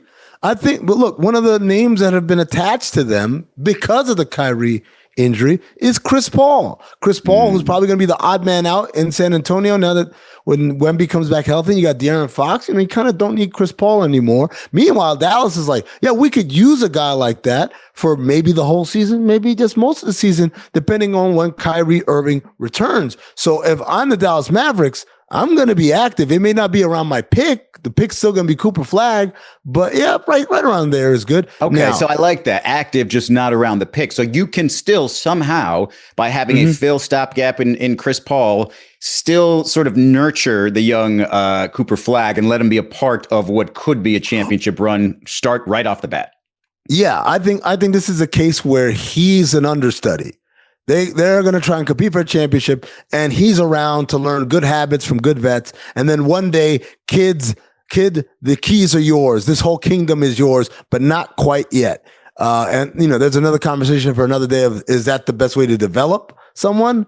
But the question is now for us, do we care a lot or do we not care at all? I think because they have the number one pick, we automatically care. Because if they move it, we want to know, hey, where the heck is that pick moving? If they do move it, we also be like, hey, wait a second, how crazy is Nico Harrison after all? They're not moving it. No. Okay. Well, I don't care that much to touch the ceiling there because I don't think Cooper Flag is going to make that big of a difference, even if Kyrie Irving does come back at some point, whatever, January, February of next year. And honestly, there's just question marks in terms of what type of player he will be in the league. You've heard like Scottie Pippen comparisons. Like, I think a lot of times with the one and done, you don't see the whole bag. You don't see the entire resume played out in that first year. So we still need to see how he looks. He could, like when he played for Team USA, everybody thought he was great. He was like the most talked about player there. So he could be even better than we think. So maybe they do have championship aspirations if he turns out to be, a 20-point a game rookie. Yeah, I like him right there, right where we got it, right in that midpoint. I think we care because the Mavericks, because we're going to care anyway, because of the Luka trade, is always going to be a spotlight on him. What are y'all up to since you traded your franchise player? So we're going to always care. All right. I mentioned the Spurs and Chris Paul perhaps leaving. Let's talk about the Spurs. They have the second pick and the 14th pick. That's 2 lottery picks. They're going to make picks at both spots, you think? That would be, this one, like they could just fill out the roster. They could talk or look at it like an OKC situation and say, hey, we know we're building around Victor. We've got another all-star there and Foxy. And we can just load up and take both of these draft picks and see what happens. But I think there's enough intrigue around this team to where they can look around and say, hey, what type of veteran can we get here? Obviously, it's not going to be Kevin Durant anymore, but who can we get here to maybe speed this timeline up a little bit? Because obviously with Victor Wembanyama, he's got all the time in the world, but with De'Aaron Fox, maybe not. Also with Victor Wembanyama, you're a little scared because he's got the blood clot in his shoulder. So I think they're probably going to be looking for somebody else in that front court who can carry them if they have to miss some time with Vic. Yeah, I mean, look, first of all, I hope the blood clot issue is cleared up and he's fine and ready to go. And that's just a thing of the past. De'Aaron Fox is in the last year of his deal. Mm-hmm. So, there is a version of urgency to figure something out here. Maybe it's a replacement. Maybe it's something that pushes him forward. Maybe he's going to sign an extension this summer and all this is rendered moot. Stephon Castle, obviously, he had a great year. Rookie of the year. You got Jeremy Sohan, who is in the last year of his deal. You've got Devin Vassell, who's long-term signed, and Keldon Johnson, who's got 2 more years on his deal. So that's pretty much your core right there if you're the San Antonio Spurs. I kind of feel like this is one of those ones, if they can get a young vet, they'll make a move. Right. But it's kind of like you're still kind of in the accumulation. So I'm saying less active. Let's go. Yeah, maybe towards an active a little bit more. Okay. Yeah, I do care a lot though. Anything with Victor Wembanyama makes it interesting. I don't care. Okay. You care less than the Mavs. Yeah, I care definitely less than the Mavs because it's a young team and it's like there still is the birth for, we won 40 games. That's a massive success for us. And like, you're right. Bring it down right just under the care, don't care, the x-axis because if they would have gotten Kevin Durant, I'm like, I'm intrigued. Now I'm just like, all right, let's see what they can do. Not super interested. I like where we have them. All right. Next up, we got the Philadelphia 76ers, everyone's favorite punching bag. The Sixers have the 3rd pick of the draft. Are they going to stay? Or are they going to go? Let's start with the caring. I think I care a lot. I think I'm moving all the way to the top. More than average, for sure. I would go close to the top. You're moving the wrong way, Chance. Up. There you go. Reason being, Reason being because it's such a shit show. How can you not care? Think about the season they had. And they had an awful season. We cared though. We cared that that pick is going to Oklahoma City unless it's in the like. They're the Real Housewives. They're the reality show everybody can't help but keep their eyes on. What's going to happen to Joel Embiid? What's going to happen to Paul George? All of these questions are going to keep swirling and swirling and swirling. Paul George will keep podcasting through it. Bless his heart. Like the third pick, do they use it to the trade? I don't know. But I know I care. There's also this interesting, like, Ace Bailey is one of the strangest draft prospects in a while. Like, won't work out for the Sixers. Seems to be like very specific about where he would want to go. I don't know about you. I mean, I would love to go to a team that's ready-made for a championship if everybody stays healthy. Well, no, but see, I wouldn't if I was Ace Bailey, because my thing is I want to go and play and shoot a million times and have freedom to be one of the best players on my team. I don't want to go somewhere where it's like, oh, I made a mistake. Let me be more specific. I think any franchise or any player coming into a draft would want to go to a franchise that they trust, that they know will take care of them. And whether or not they're in a championship mode. Wow, I just talked myself out of the 76ers. There you go. Is that what people really think about the 76ers? Because I thought it was just Joel Embiid's fault. Like, or is the organization supposed to be strong enough where you should be able to, control a player who doesn't really seem to take things as seriously? Look, it was a while ago, but Roy Hibbert was on a podcast and he was talking about coaching and why he hated it. It was the worst year of his basketball life. Working as a coach, and he was working for the Sixers, and he was talking about, didn't mention any specific names, but he said you couldn't hold anybody accountable. We'd start practice and a big time player would not be at practice, and we're like, where is he? No one knew. And then he would show up late and he's like, yeah, I don't feel like practicing today. And he said no one held anyone accountable. And so again, that was a different regime, and it was a while ago, but some of the so they should be active, is what you're saying. Like, dangle that number 3 pick out there, because if I want Ace Bailey doesn't want to come here. I'm not going to deal with that. I'll just go get a vet. Daryl Morey is always when you're wondering, he's on the side of activity. Put him right there. There you go. That's good for me for the Sixers. Next one up. What do we got, Izzy? This one's super interesting to me. It's the Oklahoma City Thunder. I don't know if you heard, they won the championship this week. Yeah. And they have the 15th and the 24th picks because, of course, they have all the draft picks. And they have 11 firsts overall in the next 5 years. Okay. So a championship team, a team that's done it with a very flexible salary situation because they have a bunch of young players. Do they keep collecting players and just add them to the back of the train and keep going? Or do they sort of collect and try to improve upon this team and really sort of take that next gear and create championship? I would say almost like dynasty, rather. I would say almost like the Kevin Durant trade, right? Turn the Warriors from a championship team to, dynasty over a handful of years.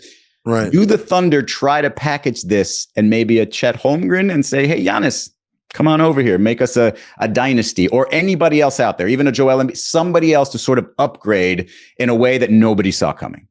You know what? I don't see that happening. And the reason I don't see that happening is they've got a great kind of cascading salary situation where they've got a bunch of people who are under contract. So Alex Caruso's under contract long-term, Shai Gilgeous-Alexander, Aaron Wiggins, like Isaiah Joe. They've got those guys under contract. You got to give an extension to Jalen Williams soon. And you got to give an extension to Chet Holmgren soon. And by the way, Lou Dort also has only, I guess, 2 years left, but he's extension eligible as well. So I think this is one of those things where, do I use picks to package and get someone with cost certainty, right? Not necessarily like, oh, this massive upgraded talent, but just a little bit of cost certainty. I don't know. If they're inactive, they're down there in the don't care corner. If they're active, I'm intrigued because they're going to be making a move that nobody expected. I'll tell you right now, unless it's like a massive deal, I think it's still don't care. Anything short of Giannis. Start of the day, start of the day, it is your start of the day. Start of the day, start of the day, it is your start of the day. Start of the day, start of the day, it is your start of the day. Start of the day, start of the day, it is your start of the day.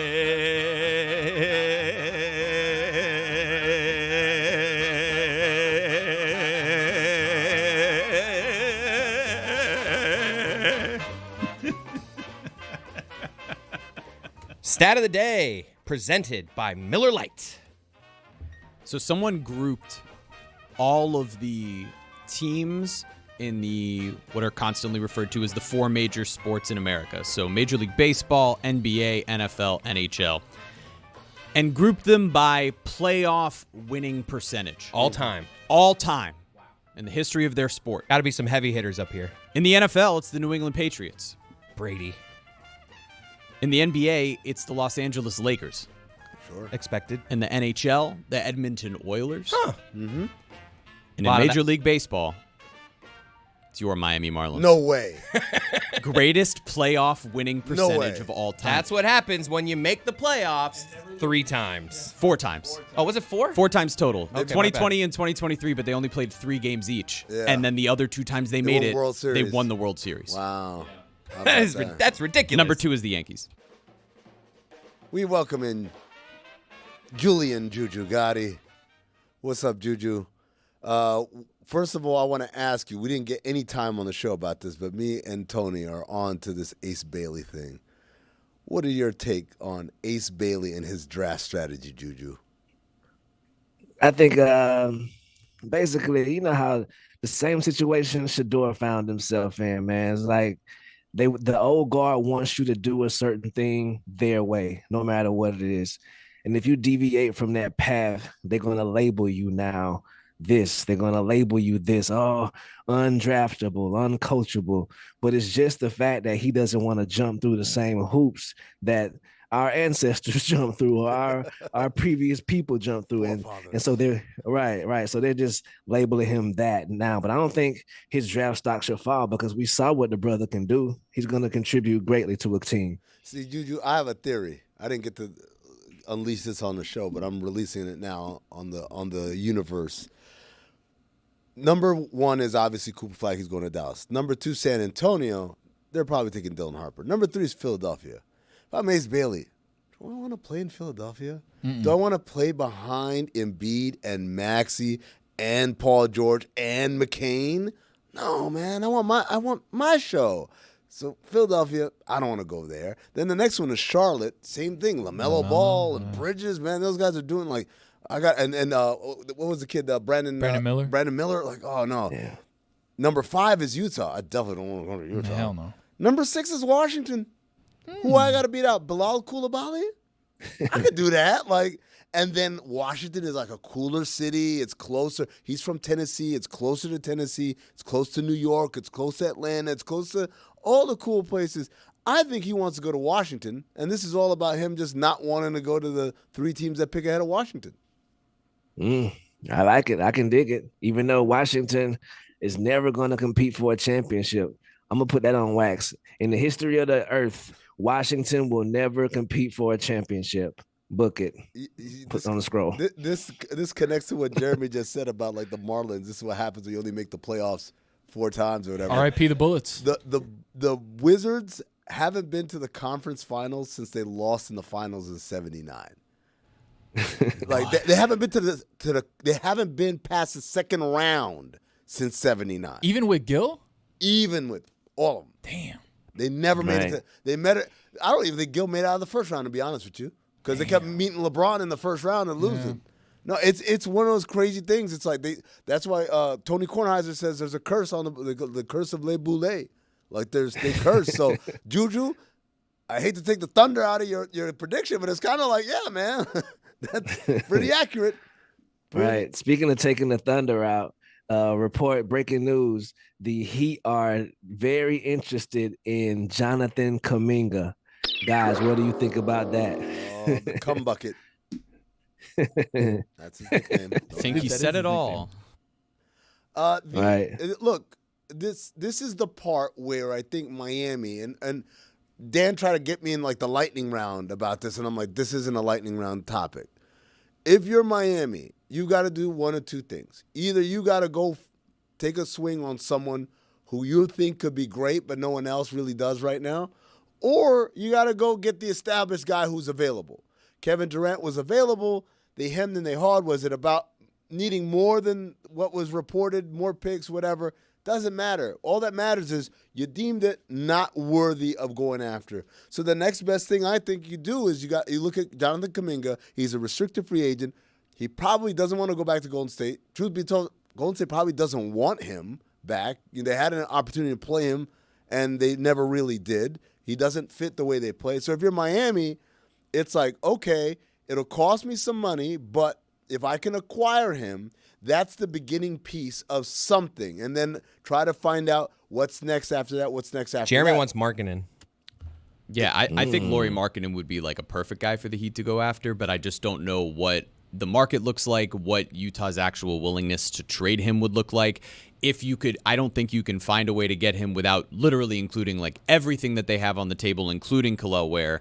And so in turn, I just do think that Markkanen and Bam would play remarkably well off of one another, both offensively and defensively. And if Bam is going to be the stalwart of your team, you need to put him in the greatest position to succeed. And Markkanen's a guy playing alongside him that could do that. So there's two things going on there. Number one is you've got to deal with someone who looks at this guy as an asset, and I want something in return. And Danny Ainge, he's not just going to give you Lauri He's the worst guy to deal with. Right. Number two, versus Kuminga, where it's like they don't want him. Depreciated asset. Right. They just want to get something for him, but it's not like, oh, I couldn't give you my Jonathan Kuminga, where Danny Ainge will do that with Lauri Markkanen. Number two is Lauri Markkanen, because he signed that extension, under a contract for the next 4 years, making 46-4, 46-1, 49, 49-8, and then 53-4. Kuminga's a lot cheaper than that. Yeah, absolutely. And so you don't spend as much. You don't give up as much in the sign and trade for Kuminga versus a trade for Lauri Markkanen. And, he's got some upside to him. Markkanen's the right guy to pair right now with just sort of the guys who are out there. If you're not going to add Durant, you still want to add a high-level player. I think the reality is for Miami right now is they're in this weird in-between because next season they will have such a tremendous amount of flexibility because they have so many contracts coming off the books. They have Tyler Hero in that position if he doesn't sign an extension now, going into the final year of a deal, and they have one more year to evaluate what Hero and Bam can look like leading a roster. They want to make this roster a better version of itself to give them the best chance to succeed. But I also, I can understand if their thought process from here, if not getting Durant at the price they want, is let's go into a full season with a similar look.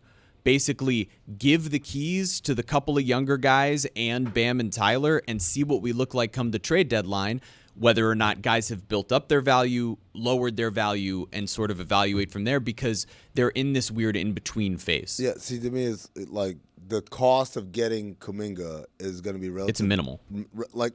As far as asset giving up, right? And that's the thing. It's just, can you get Golden State to play ball with a sign and trade? So that's the only question to me. But, that fits with what you're talking about. Yep, 100%. It's an upgrade. Yep. Upgrade at that position, but not necessarily an investment that's too deep into the future. Is Bam to the Lakers a real thing? Or is it just father? It's the internet. Come on, man. Come on. We're back. You know where we're back? We're back to when Kobe was still playing. Every offseason, every trade deadline, the Lakers led the league in Photoshops. They had the Photoshop season. Heat lead the league in that now. Yeah, now the Heat. I've seen Luka in one. I've seen. Damn. You'll be seeing Luka all season long, just so you know. Juju, what are the polls?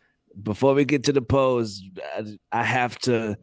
Dewana Bronner has been released by the Indiana Fever. What? The legend.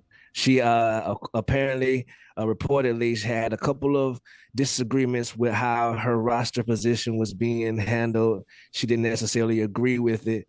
And so instead of trading her, the Indiana Fever has decided to just release her. And her destinations of choice, she says, is Phoenix or either Atlanta. So, I don't have a problem with that. Big news in the WNBA, you know what I'm saying? Juju. Caitlin. Dewana Bonner, two-time champ. That first championship she won in Phoenix. Yeah. You're welcome. You had to look it up? Yeah. What's up? Did you have to look that up? I knew she was on the team. Come on now. You sure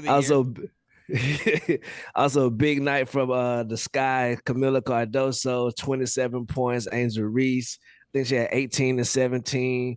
The Fever got the W with behind a big performance from Aaliyah Boston last night and Kelsey Mitchell. Mystics got it done over the number one seeded Minnesota Lynx. Even though Nafisa Collier is not necessarily healthy right now, she didn't get a chance to play last night, but still a great win. And my Atlanta Dream went down to the Dallas Wings last night behind a great performance from the first time start from Lee Yuru. Back to you guys. Back to you, Juju. What's the polls? Okay. The polls for the day brought to you by DraftKings. Do you celebrate your child's 6-month birthday? This is big, Tony. 92% of the audience says no, they don't. Damn. Neither will I. All right, Lewis. Right. What do you like more, people or your team winning? Also, I was going to throw this in. Friend or coworker, dangerous game. Very dangerous game. Right. Some say the most dangerous. The game's really, you're a liar because you're just going to say that the person's your friend because they're going to listen to it. What about friend or employee? Right. I found out the hard way. Coworkers. Neither here nor there. 94% of the audience says your team winning. Of course. Were you afraid that the trophy was going to tip Chet over? 85% of the audience says yes, they were. Wasn't the trophy, it was the alcohol that was going to tip him over. Right. And the last poll, did we inconvenience the Thunder by making them win the NBA championship? Come on, man. 93% of the audience says, yes, we did. Of course. Back to you guys. Those are the polls. Thanks a lot, Juju. Thank y'all.